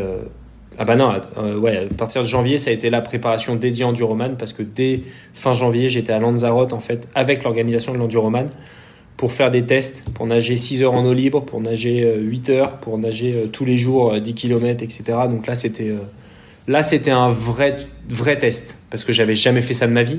Faut pas oublier, en août 2021, donc 2 mois après m'être inscrit, j'avais jamais nagé plus de 5000 mètres. Jamais. Donc l'Everest, il était de ce côté-là, quoi. C'était va falloir quand même progresser, ou en tout cas devenir très endurant à la nage, quoi. T'étais un bon nageur déjà un peu de base? Bah oui, tu te doutes, en faisant du hockey et du rugby, t'es très très bon nageur. Hein. Il nage bien sur le gelé. C'était Non, une mais catastrophe. il y a des gens qui découvrent la natte tardivement, mais qui potentiellement, tu vois, progressent qu'on très la rapidement. glisse. Moi, c'est pas mon cas, tu vois. Moi, le mot glisse, il est dans le dictionnaire, tu vois. Après, je peux pas trop l'utiliser. Je suis pas un bon nageur. Je suis discipliné. J'ai pris des cours pour essayer de pas avoir de mauvaises habitudes entre guillemets, mais difficile de me prétendre comme un bon nageur. Ta meilleure natte sur Ironman, c'est en combien de temps, par exemple? Bah, à Cozumel, c'est un peu biaisé parce qu'il y a du courant, mais c'est 51. En gros, je vaux entre peut-être mon meilleur niveau serait 56, 57 et 1h05, tu vois. Ouais, mais bon, c'est déjà pas mal. C'est déjà. Non, mais je suis average plus, on va dire. Mais le travail que ça me demanderait pour arriver à 50 minutes, je préfère largement gagner 20 ou 30 watts sur le vélo, qui va avoir une différence en fait. Il faudrait que je nage 30 km par semaine. Enfin, ce serait juste pas possible. Ouais, ce serait tellement chiant. C'est pas possible. Ouais, ça on est d'accord. Bon, tu changes de piscine toutes les semaines, alors te plains pas. Ouais, au moins les carreaux sont différents, c'est déjà ça. 6 mois de prépa spécifique pour Enduroman, c'est quand même peu. Souvent, l'Enduroman, on entend dire ouais, c'est 2 ans de préparation. Enfin, tu vois, il y a quand même beaucoup de gens qui le voient comme ça. 6 mois, c'est pas beaucoup quand même. En fait, la première fois que j'ai parlé avec le mec dans l'Enduroman à Lanzarote, il m'a dit ok, t'es ambitieux, mais Enduroman, it's all about what you have in the bank. Dans le sens, ce que t'as fait par le passé va définir ton aptitude ou ta capacité à terminer l'Enduroman. Moi, aujourd'hui, j'avais déjà un passif, on va dire, d'endurance suffisamment important. Après, avec un entraînement spécifique, 6 mois, c'est long, hein, quand il dédie quand même du temps. Moi, aujourd'hui, n'importe quelle personne que je rencontre dans la rue, 99,9% des gens, les mecs, en 9 semaines ou en 12 semaines, ils sont largement capables de préparer un 73. Alors que pour certains, ce sera impossible. Je suis sûr qu'en 12 semaines, 99% de la population peut finir un 73. Je dis pas qu'ils vont le terminer en 4 heures ou en 5 heures, hein, mais ils vont être en capacité de terminer avec le sourire. L'enduroman, c'est un petit peu différent parce qu'il faut avoir un commitment certain pour passer des paliers. Et en fait, en janvier, j'ai eu ces crash tests à Lanzarote où tu vois, le mec, il est venu... je dormais dans ma chambre d'hôtel. Le mec, à 11h, il vient toquer. Je lui dis quoi? Il me dit, bah, fous tes baskets. Je dis quoi, fous mes baskets? Et bah, fous tes baskets et parcourir pendant 6 heures. Ah, ok. Ok, fine. Et du coup, là, je suis parti courir toute la nuit. Il m'a dit, je m'en fous de l'allure. Alors après, moi, à ce moment-là, j'avais un objectif de temps, j'avais un plan de course bien précis. Donc, je m'étais dit, bon, bah, je vais partir à l'allure. Et du coup, je suis parti mes 6 heures, j'ai fait mes 60 km de course. Et je suis arrivé, je suis rentré au petit-déj, à 6h30. Il était là avec son petit thé et tout va bien. T'as bien dormi? Bah ouais, va te faire enculer. Et du coup, il me dit dans 1 heure, on a rendez-vous, on va nager pendant 3 heures. Ah, ok. Donc là, tu bouffes tout ce qu'il y a sur le buffet de l'hôtel, hein, je te rassure. Tu vas te coucher un tout petit peu histoire de te dire bah tiens, je vais avoir bonne conscience, j'aurai dormi un petit peu. Et tu pars nager tes 3 heures. Sachant que je n'avais jamais nagé plus de 2 heures avant à Lanzarote. Hein. J'avais jamais fait plus de 5000 mètres. Donc, sauf que les 3 jours avant à Lanzarote, tous les jours, j'étais allé nager 2 heures, puis 2h30, etc. Donc, j'avais un peu désacralisé est-ce que tu vas tenir 3 heures dans l'eau? Donc, je suis parti et on faisait une boucle d'1 heure à chaque fois. Donc, j'ai dit, bon, bah, tu fais 1 fois la boucle, 2 fois la boucle, 3 fois la boucle et après, tu vas te coucher, quoi. Et ça m'a permis aujourd'hui après, pour la préparation, de vraiment désacraliser les trucs un peu fous, entre guillemets. Partir à minuit, courir pendant 6 heures, passer une nuit tout seul, ensuite aller nager. Puis tu étais avec d'autres gens qui vivaient un peu la même chose. Donc tu te dis, ok, je suis pas seul dans ce truc-là, quoi. Et après, en termes de prépa, j'ai fait l'Eco-Trail de Paris, le 80. Donc tu vois, ça faisait une fois 60, une fois 80. C'est peut-être une de mes erreurs, c'est au niveau de la course à pied et de la préparation. J'avais pas suffisamment fait de longue distance, ou en tout cas j'avais pas parcouru cette distance-là, et donc il est difficile de se connaître tant que tu l'as pas fait. J'ai très très bien géré les 100 premiers kilomètres, qui équivaut à 10-12 heures d'effort à peu près, ce qui était à peu près ce que j'avais mis sur Iron en fait au début. J'avais jamais fait plus que ça. Et du coup après tu te rends compte que tu rentres dans une autre dimension qu'il faut sensiblement gérer, qu'il faut expérimenter pour justement savoir où est-ce que tu peux performer ou pas quand tu es dans une recherche de performance. Mais en tout cas, pour répondre à ta question, la prépa sur 6 mois, elle s'est plutôt bien passée, parce que sur le vélo, en fait, c'est de l'endurance. Vaut mieux en faire 1 heure tous les jours que une fois 6 heures le dimanche, quoi. Tu vois, la clé, elle est là. Et c'est comme ça qu'on a travaillé, avec forcément des blocs un peu plus importants que d'autres, mais l'idée n'est pas de tenir 290, 300, 350 watts pendant 4 heures pour finir 180 km. L'idée était capable d'être tenir 200, 200 watts, 250 watts, mais tout le temps. Donc en fait, la demande musculaire, elle est pas au-delà de mes capacités physiques. C'était plus sur la gestion, l'alimentation, tenir, gérer les hauts et les bas de manière mentale, etc. Et la manche, ça c'est un autre sujet, c'est que je suis allé quand même pas mal en eau libre après. Je me suis entouré de mecs qui avaient déjà fait l'enduroman sur comment se préparer, aller, on va dire, dans le vif du sujet, parce que je suis allé quand même pas mal de fois à Ouessant, qui est le lieu d'arrivée de la manche, sur comment te préparer, savoir, parce que le jour où tu y arrives, faut pas oublier qu'on peut en parler un petit peu, mais la traversée de la Manche, le plus dur, c'est dans les 2-3 derniers kilomètres, en fait, où là, tu es contre le courant. C'est ce qu'ils appellent le cimetière des nageurs. Donc, c'est vraiment un moment où il faut entre guillemets, sortir tout ce que tu as appris et tout ce que tu as emmagasiné pendant ta prépa. Il faut le sortir là. Donc, beaucoup de gens se disent, il a fait la moitié, c'est bon, il est arrivé. Tu vois, comme t'as passé le mur du 30e du marathon, tu vas arriver au bout, quoi. En fait, pas du tout. La traversée de la Manche, chaque minute, tu peux te dire potentiellement il va remonter sur le bateau. Et moi, c'est de cette philosophie-là dont je suis parti, pas la première fois, mais la deuxième fois, c'est vraiment comme ça que je l'ai préparé, et ça a fonctionné. Mais il faut jamais en fait penser que c'est acquis. Et notamment dans ta prépa aussi, il faut travailler dans ce sens-là, je pense, de manière assez disciplinée, quoi. Et ce super intéressant ce que tu nous racontes. Ouais, ce tricamp à Lanzarote, c'est quoi? C'est quelque chose qui est organisé systématiquement tous les ans par le mec qui s'appelle celui qui organise l'événement? Edgar. C'est okay. Edgar Ed.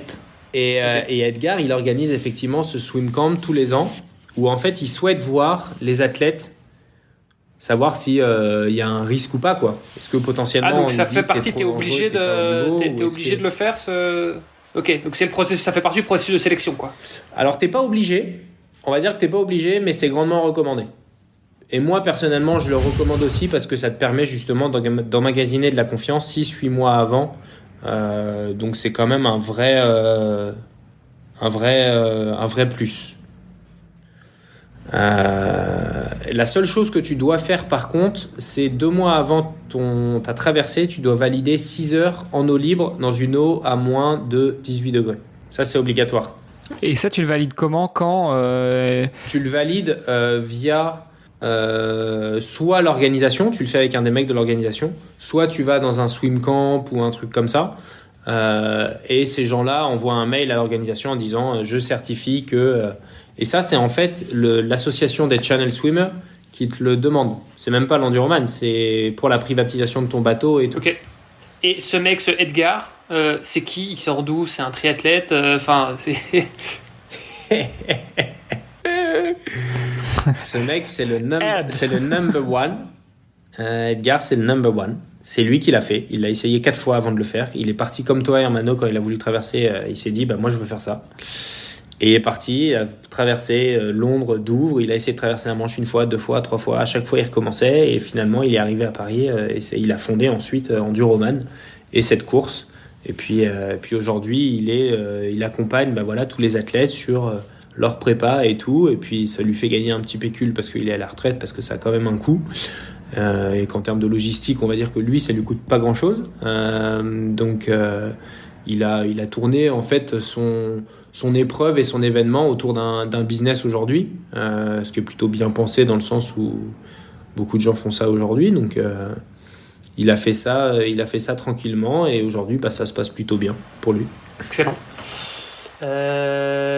Et donc, cette fameuse préparation de 6 mois, ça s'est passé comment? C'était quoi tes semaines type, ton volume d'entraînement par semaine? Le volume, il a été assez crescendo. En moyenne, je pense qu'il était entre 12 et 15 heures, avec quelques semaines à entre 17 et 20. Ok, c'est peu en fait. Enfin, j'aurais dit, tu vois... En fait, c'est peu dans le sens où tu as certains mecs qui s'entraînent 20-25 heures par semaine pour un Iron. Si toutes les semaines, depuis 2 ans et demi, tu arrives à t'entraîner 12 à 15 heures par semaine, t'emmagasines quand même quelque chose d'assez costaud. Et il faut laisser le temps au corps de récupérer aussi. Parce que quand tu bosses à côté, c'est pas pareil. Ouais, non, attention, hein, je dis c'est beaucoup parce que dans l'absolu, pour les distances que c'est, le volume que c'est par rapport justement à un Ironman, où en général, un Ironman, t'es à peu près à 12 heures par semaine, quoi. Donc tu faisais pas beaucoup plus que ce qu'on recommande en général pour une préparation Ironman. Mais en même temps, il faut remettre les choses en perspective aussi. Voilà, t'as une vie de famille, t'as un boulot qui est assez prenant parce que tu voyages aussi, donc c'est quand même de la fatigue qui s'accumule. C'est pas un boulot, j'imagine, c'est peut-être pas un 9 to 5, tu vois. Non, c'est malheureusement voilà. Non.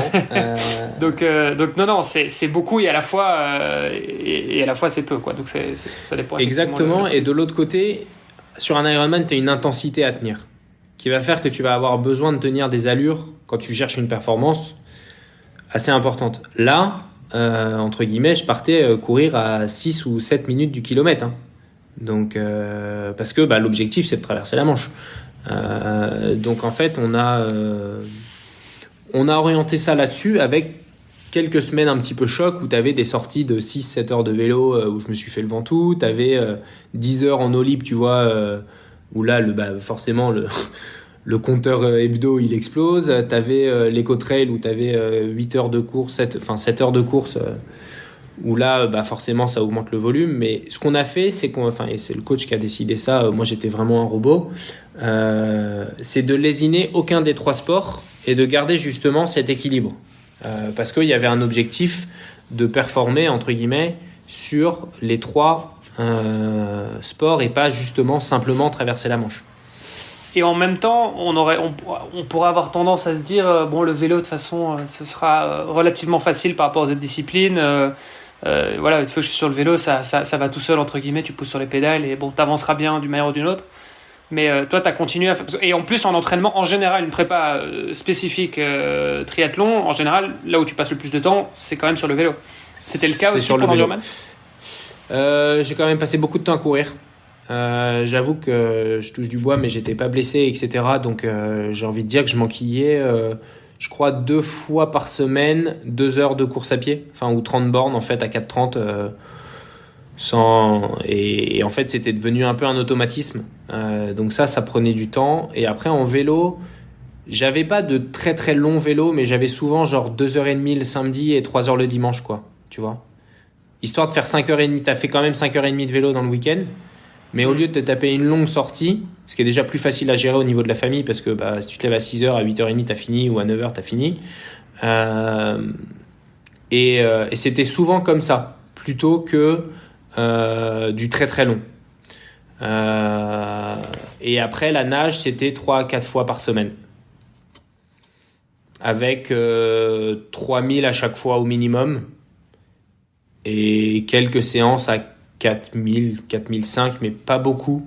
Sinon, c'est que j'allais en eau libre et là, je me tapais 1h30, 2h le matin et 1h30, 2h le soir, quoi. Mais donc, en fait, vu comme ça, la préparation physique, elle est quand même assez abordable. Alors, pour n'importe qui s'entraîne déjà sur Ironman, par exemple, il serait capable de le faire. Par contre, là où c'est différent, c'est de se dire, ouais, moi, je partais nager pendant 10 heures. Tu vois...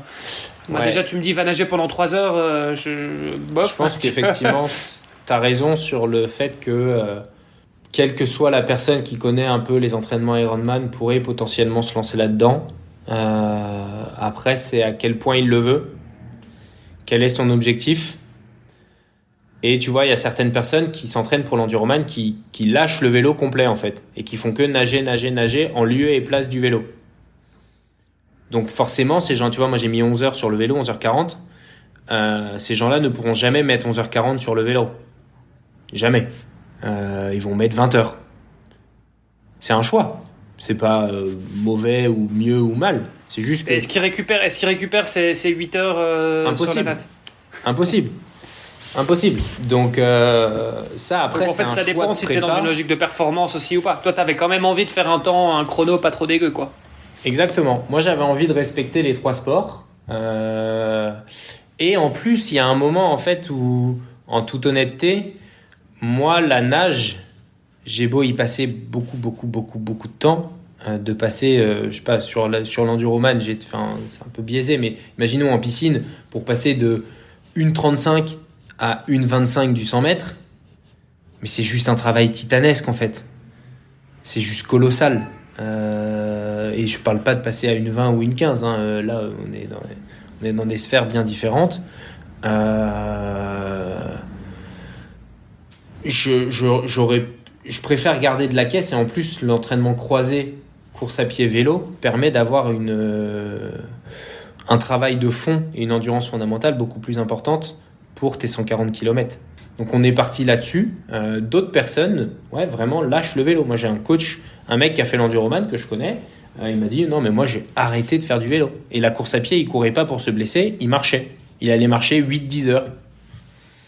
Mais parce que son objectif n'était pas le même. Son objectif de temps, il était de faire un bon chrono sur la traversée de la nage, et après les 2 autres, on verra bien. Ouais, et en soi, si tu regardes les chronos de la course à pied sur Enduroman, souvent ça ressemble parfois même plus à de la marche rapide que de la course à pied, quoi. Exactement. Moi, la première fois que je l'ai tenté, j'ai mis 15h30, donc là c'était plutôt rapide. Ce qui m'a coûté cher pour après. Et la deuxième fois, j'ai mis 19h. Bon, après, j'avais une tendinite au pied. Donc, tu vois, pour te donner la définition que effectivement ça peut être un peu de la marche rapide, c'est que j'ai pu faire ces 140 km avec une tendinite qui s'est réveillée genre au 80e kilomètre, quoi. Donc, c'est jouable. Mais ce qu'il faut pas oublier, c'est pour ça que je dis chaque enduroman est unique. Parce que tu vois, la première fois que je l'ai fait, il faisait 30 degrés. Il faisait super chaud. Il y avait du monde. C'était un enfer. Et du coup, ça a un impact, ça, sur ta forme et ton énergie. La deuxième fois, je suis parti de nuit. Il faisait 18 degrés. C'était tranquille. Donc, rien à voir. Donc, en fait, chaque moment où tu te lances et chaque personne qui va se lancer, il faut jouer avec les conditions, il faut jouer avec le moment. Et en fait, il faut être en capacité d'adapter ta forme ou tes aptitudes par rapport à ce que tu vas trouver face à toi. Pour arriver au meilleur de tes capacités pour traverser la Manche, quoi. Parce que là, il n'y a pas de repos, hein. Là, il n'y a pas de repos possible, hein. Tu peux t'arrêter courir, tu peux descendre de ton vélo, tu peux faire ce que tu veux quand tu es sur la terre. Dans l'eau, chaque minute où tu t'arrêtes, c'est 70 mètres à faire en plus à la fin à cause des courants, des vagues, etc. Donc, attends, parce que les courants, ils sont quand même pas toujours contre toi. Enfin, je veux dire, ça va dans les 2 sens, les courants.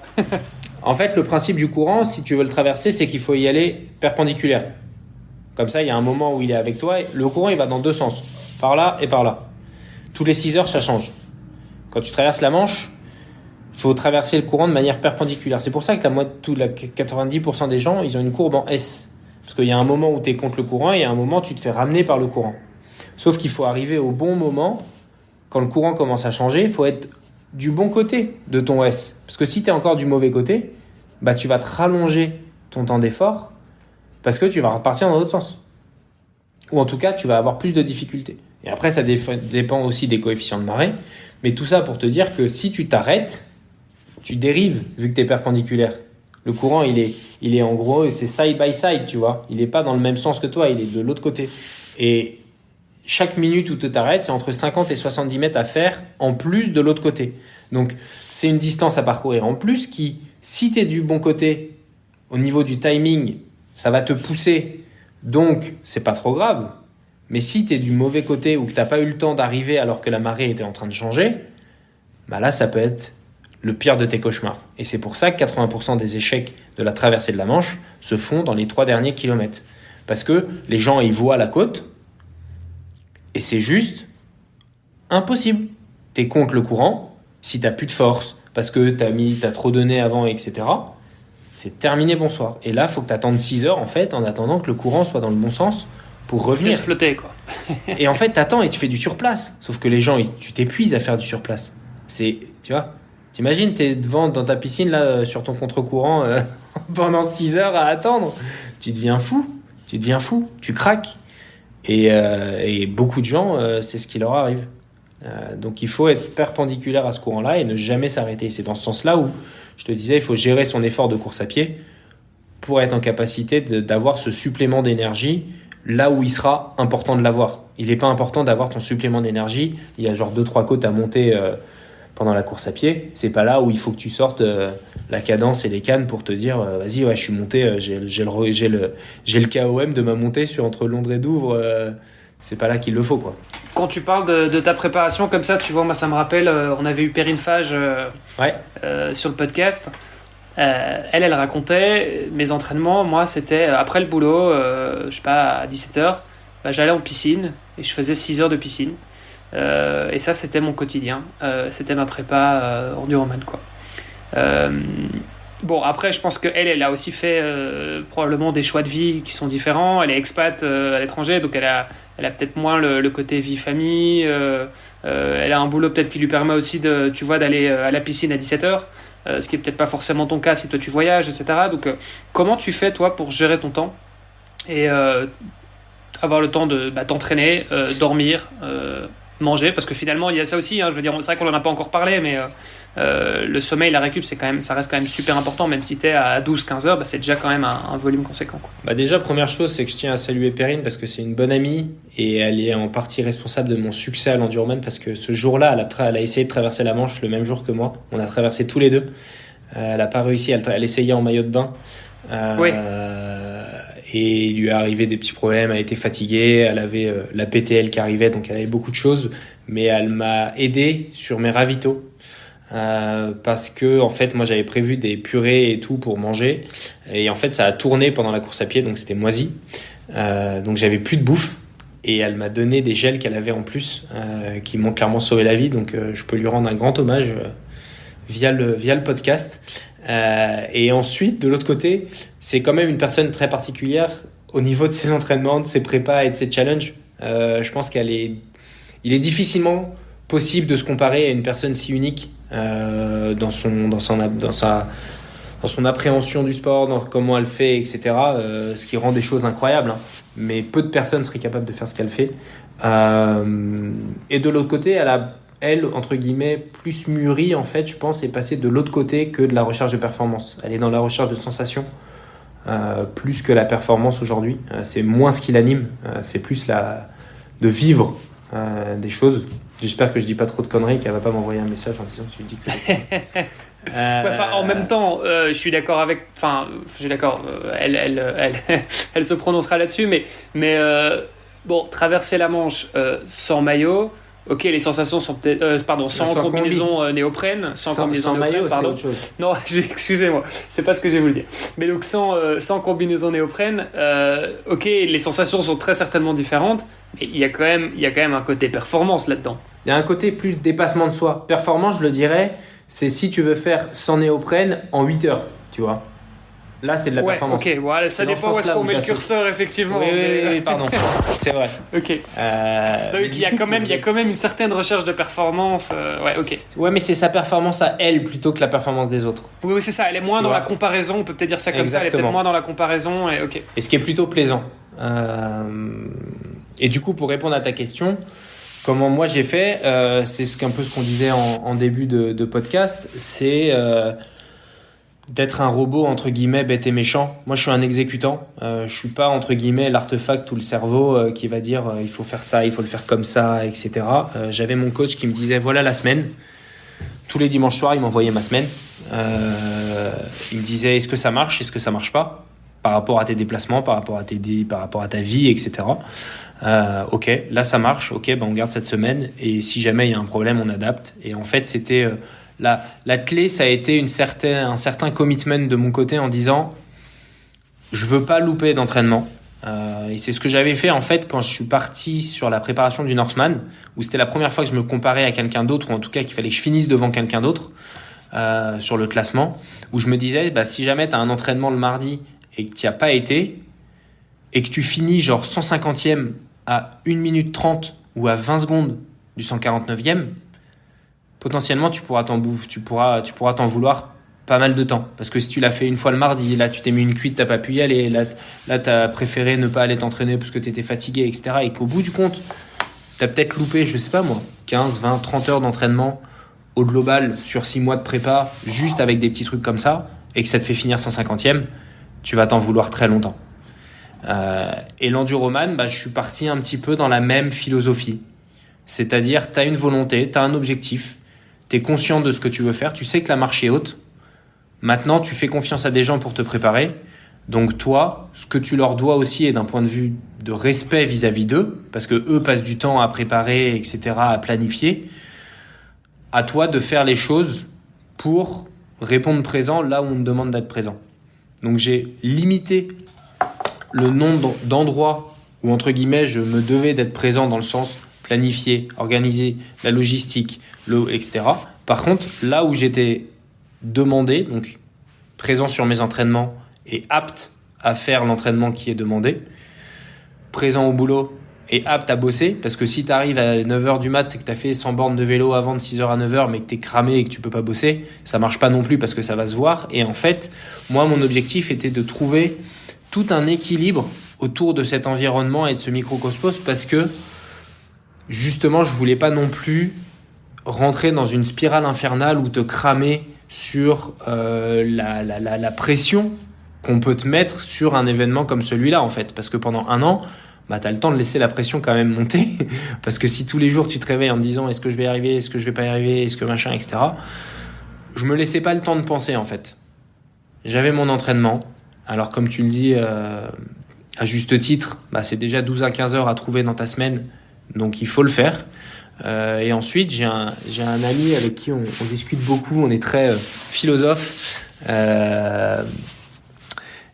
Et on a un dicton qui dit, les gens qui disent j'ai pas le temps, on n'est pas d'accord, parce que tu prends pas le temps. On a tous 24 heures dans une journée.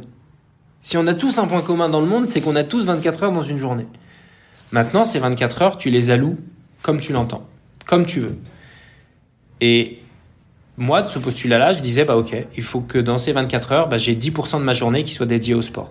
Maintenant, tu les mets là où tu veux. Et après, effectivement, tu rajoutais à ça ce que tu parlais tout à l'heure sur la nutrition, le sommeil, etc.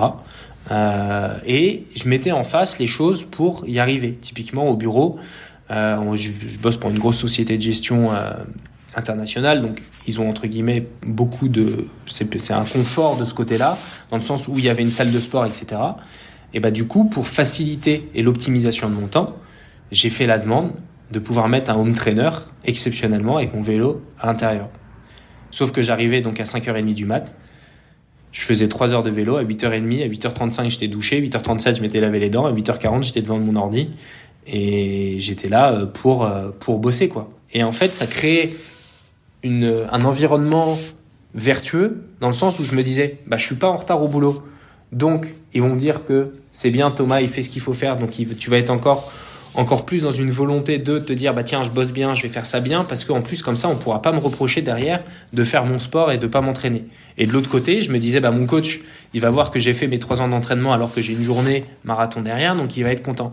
Et en fait, je me rends compte, et là je m'ouvre un petit peu personnellement, ce qui est assez rare, mais je me rends compte qu'en fait, je suis motivé. Derrière toute ma motivation, il y a potentiellement essayer de rendre quelqu'un d'autre content du travail qui a été effectué. Et je me rends compte de plus en plus, c'est que petit, j'avais envie de rendre mes... C'est la pression sociale. En fait, non, parce que c'est même pas social, parce que c'est vraiment propre à chacun, et je m'en fous que les autres le sachent, en fait. C'est ça qui est assez paradoxal, mais tu vois, quand j'étais au hockey ou au rugby, je voulais faire plaisir à mon coach, en fait. Mais je voulais pas que mon coach dise à tout le monde, genre, Thomas, c'est bien ce qu'il a fait. J'en avais rien à foutre. Ce qui m'importait, c'était qu'ils se disent, Thomas, il participe positivement au bon vouloir de l'équipe, aux performances de l'équipe. Et ce qui, en fait, dans l'absolu, c'était j'ai envie de jouer. Donc, si tu fais du bon boulot, normalement, tu vas être sur le terrain. Et dans le boulot, c'est un peu pareil. J'ai envie de rendre mes boss contents parce que ça veut dire que dans ce cas-là, s'il y a des sujets ou des matchs entre guillemets importants, tu vas être dans l'équipe, tu vas être dans les titulaires pour faire partie de ce truc-là qui potentiellement va t'amener un petit peu plus loin après. Et l'enduroman, c'était un peu la même chose. C'était si tu rends le coach content, tu sais pas de quoi demain sera fait.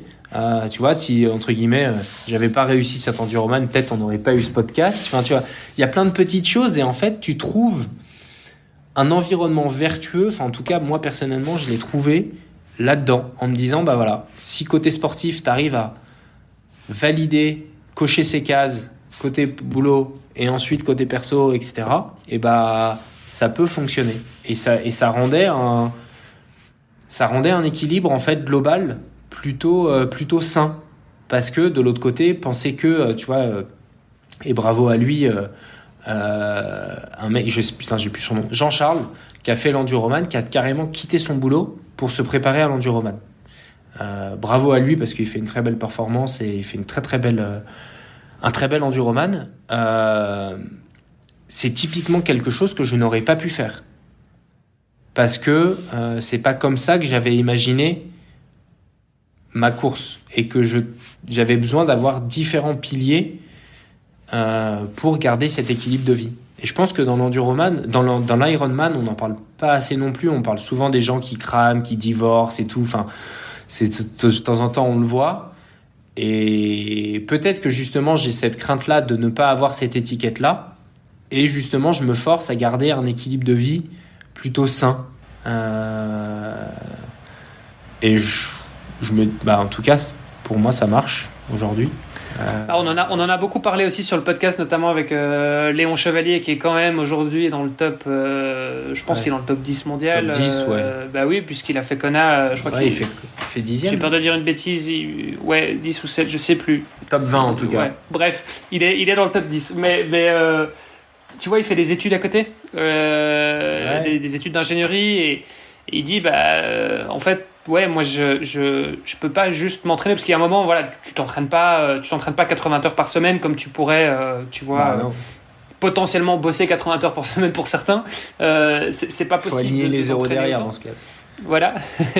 Et donc le truc, c'est qu'il y a un moment où tu peux augmenter ton volume, mais bon, il y a un moment, voilà, tu vas pas non plus faire 8 heures d'entraînement par semaine comme tu bosserais 8 heures, quoi. Et donc, il avait besoin aussi d'avoir cette stimulation intellectuelle, de dire, en fait, les moments où je suis pas en train de m'entraîner, je fais quoi ? Ok, je me fais à manger, et je dors, j'essaie de dormir beaucoup, etc. Ok, mais après, voilà, il me reste encore un peu de temps, quoi, tu vois. Je fais quoi à ce moment-là ? Et j'ai besoin d'être stimulé, j'ai besoin d'avoir ce truc, et c'est, un esprit sain dans un corps sain, c'est hyper, je suis assez d'accord avec important ça, d'avoir cet équilibre. Et pareil, moi, je suis dans la même philosophie. Même si parfois, on peut se dire c'est quand même cool ces gars qui travaillent pas ou qui bossent à mi-temps et qui ont plein de temps pour s'entraîner. Ouais, ça me ferait plaisir aussi, tu vois, pendant un certain temps en tout cas. Je pense qu'on y a tous pensé à se dire tiens, c'est sympa, les pompiers ils ont du temps pour s'entraîner, les profs ils ont du temps pour s'entraîner. Enfin, tu vois, il y en a pas mal, les retraités pareil, les étudiants. Mais au final, je pense que sur le long terme, la plupart des gens en tout cas, on a besoin de ça, on a besoin de pouvoir aussi stimuler aussi l'esprit, quoi. Ouais, après chaque personne est bien différente, hein. Il y a des gens sur qui ça marche, il y a d'autres sur qui ça marche moins, il y en a qui veulent vraiment que s'entraîner, il y en a qui se disent pendant un an je fais que ça et ensuite je retrouve ma vie normale. J'ai envie de dire, il faut de tout pour faire un monde. L'important c'est d'être en accord avec ça et que le monde dans lequel tu vis ou que tu gravites soit aussi en accord avec ça. Parce que sinon, dans ce cas-là, si tu commences à créer des conflits, là ça peut devenir plus compliqué et ça peut en plus devenir une charge mentale en fait. Parce que si, tu vois, c'est un truc con, hein, mais... je prends juste un exemple pour illustrer ça, mais il y a 10 jours, j'étais dans les Alpes avec ma femme. J'avais l'intention de faire un marathon trail, genre 45 km avec 3000 de dénivelé, genre une grosse sortie en montagne. Et je lui dis, du coup, je vais le faire dimanche, etc. Et elle me dit, et on passe à autre chose. Et le samedi soir, elle me dit, Mais du coup, tu m'as même pas proposé si tu voulais qu'on aille ensemble en montagne ou faire la balade ensemble, tu vois. Et forcément, ça implique qu'on va pas aller au même rythme, ça va rien avoir. Mais du coup, moi, je me sentais coupable et je n'avais même plus envie d'aller faire ma balade en montagne parce que je me disais, finalement, en fait, ça va pas marcher. Et du coup, j'ai adapté pour faire autre chose, pour justement que ça coûte à personne. Et c'est dans ce sens-là où je pense qu'il faut arriver, quand tu te prépares pour un Iron ou un Enduroman, etc., quand tu as un peu ce mode de vie-là, il faut s'assurer qu'il ne coûte pas trop aux personnes qui t'entourent. Parce que s'il coûte trop à un moment, tu vas déjà plus prendre de plaisir, parce que en tout cas, moi, c'est comme ça que je fonctionne, mais si je sais que derrière, il y a quelqu'un qui est pas content, ou il y a quelqu'un qui subit pour ton propre plaisir, ça va pas. Alors que s'il te supporte, ou s'il est positif, ou qu'il te dit, allez, vas-y, fais-le, t'as envie de faire encore mieux, en fait. Et je sais qu'aujourd'hui, mes préparations, je les oriente vachement là-dessus. S'assurer que ça coûte pas. Que la personne te dise, ok, j'attends, petite contrainte, etc. Mais si tu sens qu'il y a un vrai poids, c'est là où tu commences à rentrer dans des conflits qui, en fait, peuvent créer des poids supplémentaires lors de ta préparation, qui est déjà difficile. Tiens, et pour revenir sur le sommeil, tu dors combien d'heures par nuit? Alors, j'essaie, ça dépend parce que de temps en temps, il y a des avions à 4, 5, 6 heures du mat, mais généralement, entre 7 et 8 heures minimum. C'est vraiment le minimum. Quand je peux, j'essaie de me coucher au moins 2 fois par semaine, genre avant 11 heures. Même si je me réveille à 6, 7 ou 8, mais en général, j'essaie.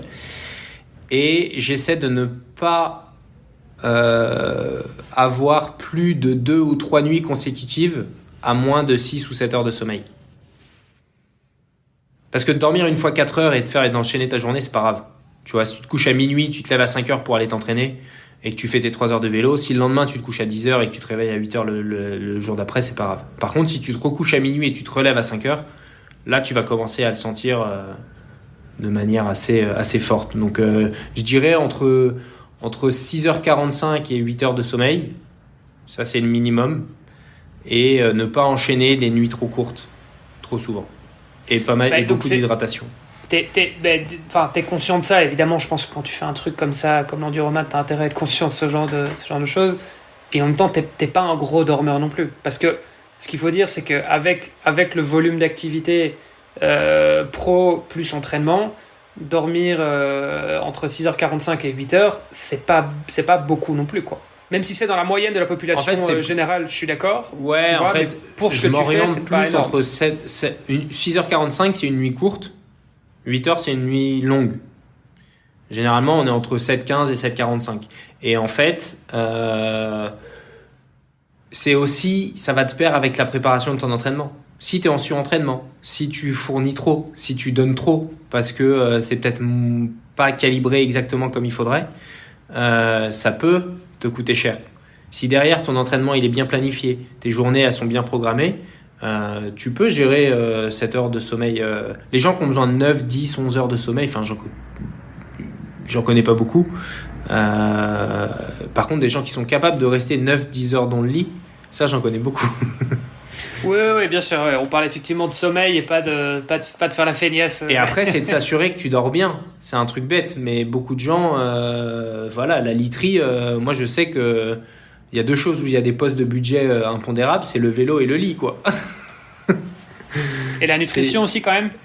Et la nutrition, ouais, voilà. Après, c'est l'autre pan de la nutrition et l'hydratation, c'est clé. Et ça, j'ai été entouré assez rapidement par une marque Brenos, qui est une marque artisanale, qui est trop bien, qui m'accompagne pour la bouffe. Et ensuite, il y a l'alimentation au quotidien, où là, j'ai envie de dire, quand il y a un doute, il n'y a pas de doute. Moi, mon objectif, c'est de manger sainement, équilibré, de tout. Je suis pas là pour juger les régimes, etc. Que ce soit... je pense qu'il faut que chaque personne trouve son plaisir. Moi, je suis assez épicurien dans le sens où j'adore profiter, manger, etc. C'est pour moi des moments de convivialité importants. Et en gros, je mange moi juste aucun produit industriel, pas de produits transformés, pas de trucs comme ça, mais je mange de tout et sans me priver. Après là, typiquement, je vais me préparer pour un semi-marathon et tout. Là, c'est un peu différent parce qu'il faudrait essayer de perdre quelques kilos.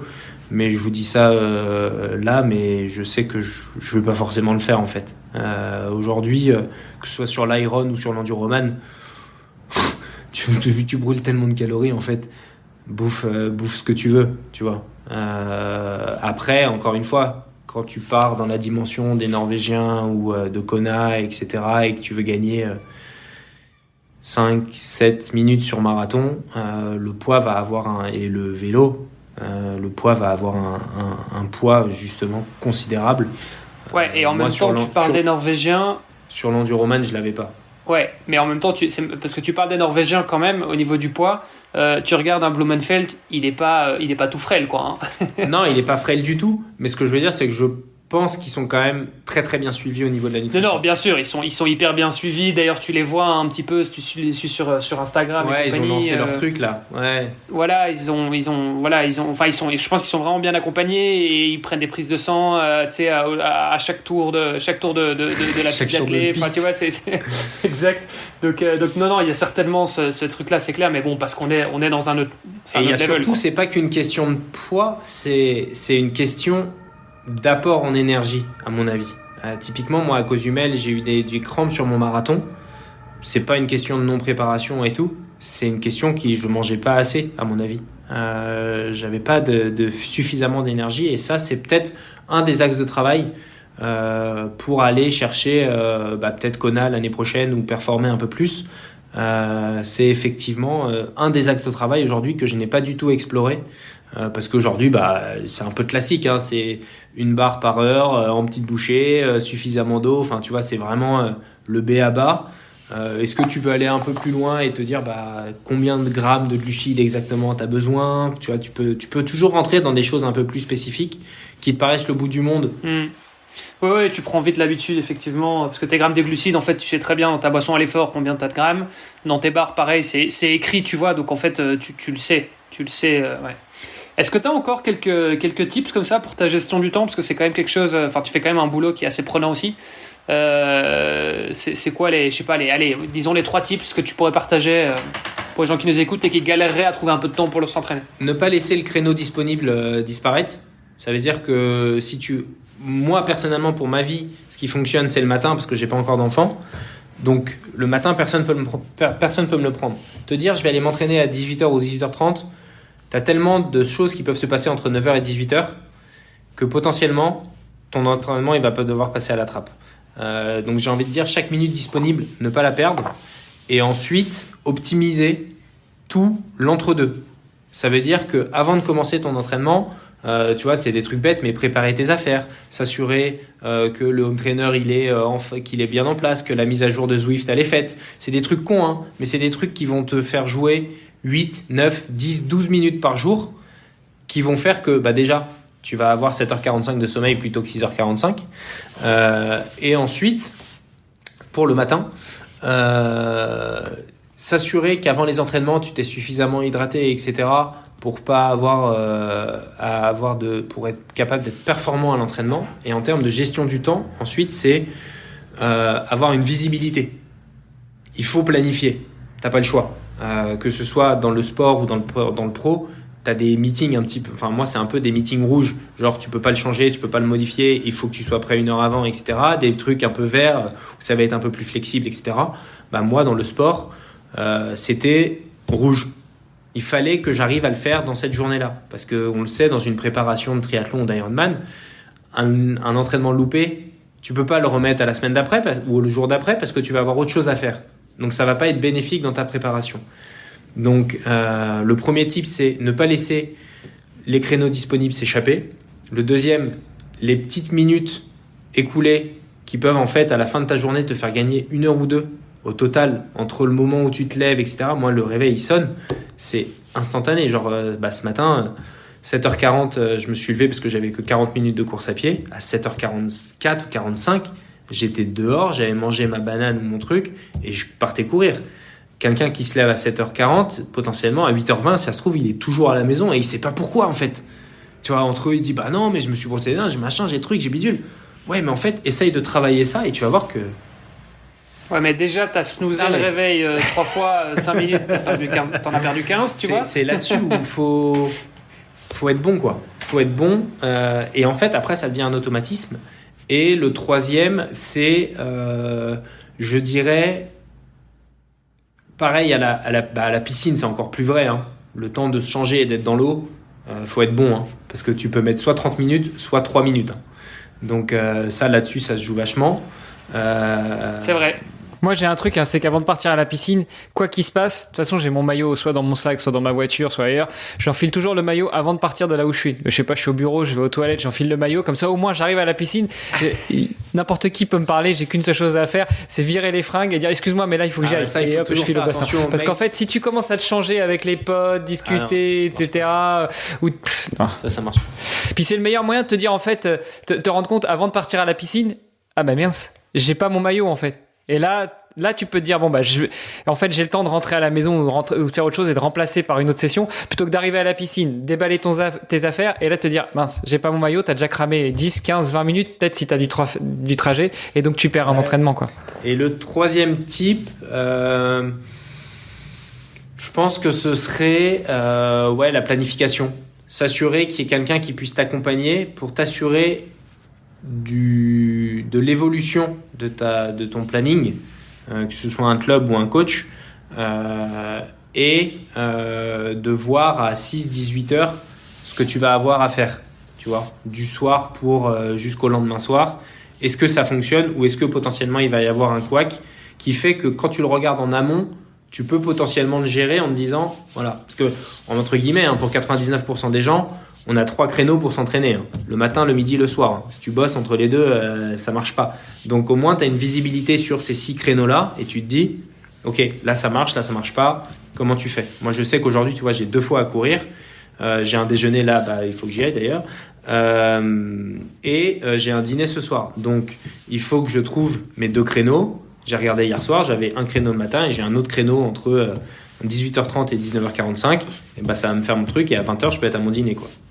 Mais si à 17h, tu te dis, tu sais pas encore comment tu vas faire, potentiellement, tu peux te retrouver à te dire, en fait, je me suis laissé dépasser, il est 18h15 et j'ai plus le temps d'aller courir, quoi. J'aime bien le principe du créneau des meetings rouges et verts.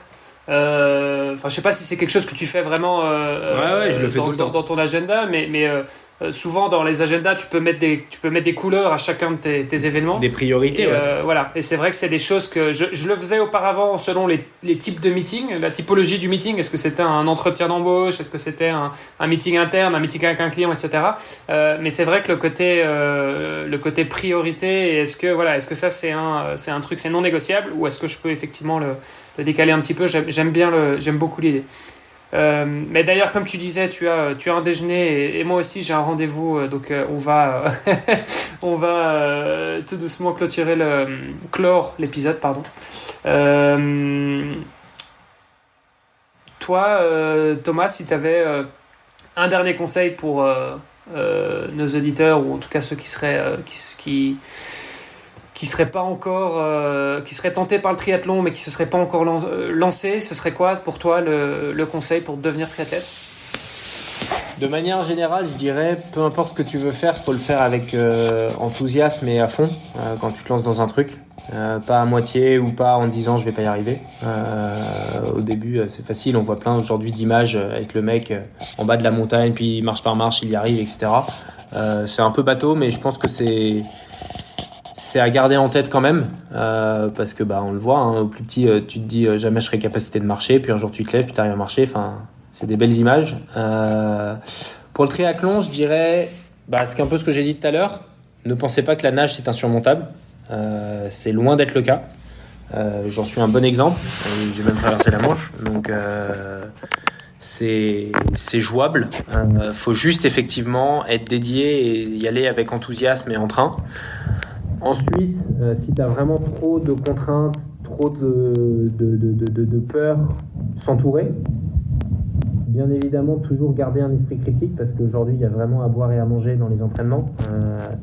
Typiquement, franchement, si un mec te dit va courir à Jean, c'est bien, tu vas maigrir, bah voilà, cette personne-là, tu la mets de côté et tu lui parles plus jamais.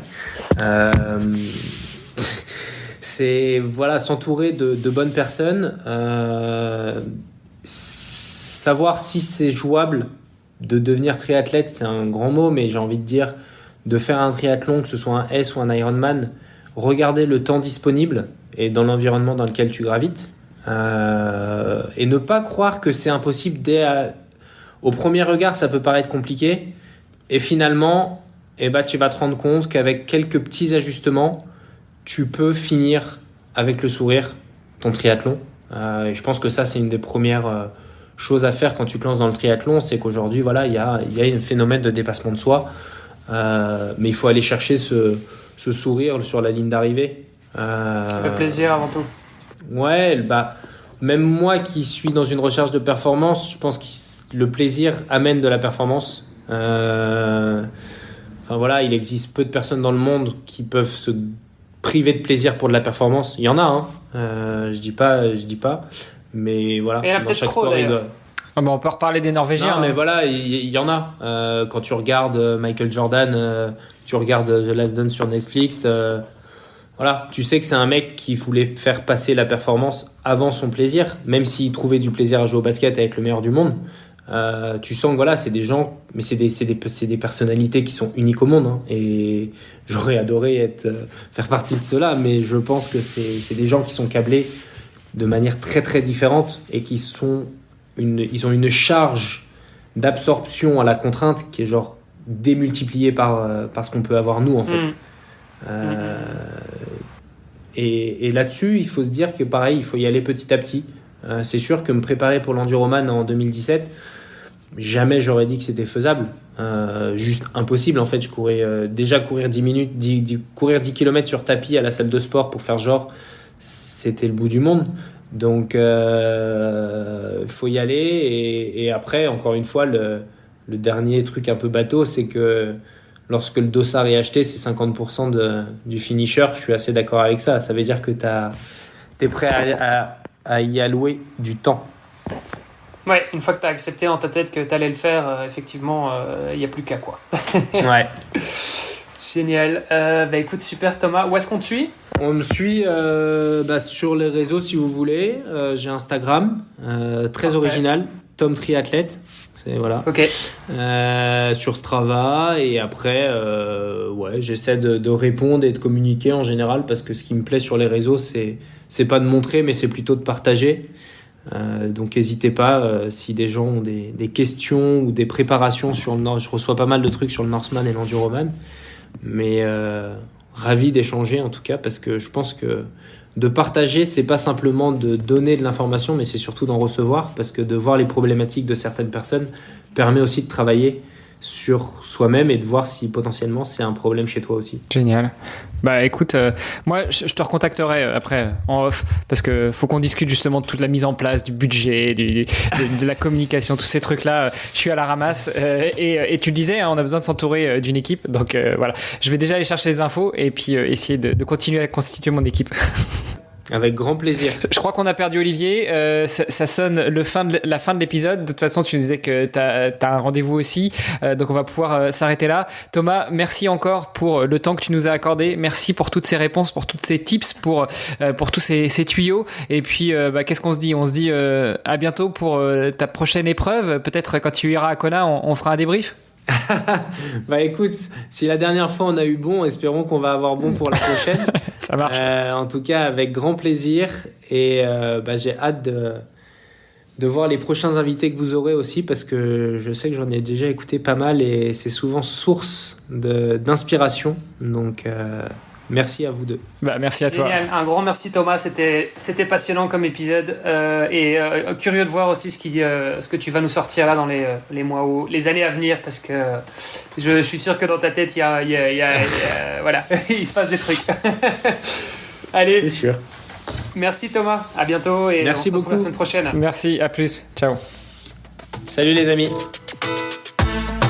Merci d'avoir écouté cet épisode jusqu'au bout. N'oubliez pas de rejoindre notre groupe Facebook pour discuter avec les invités, commenter et poser vos questions. Et Olivier et moi, nous vous répondrons dans un prochain épisode. À la semaine prochaine. Salut les sportifs.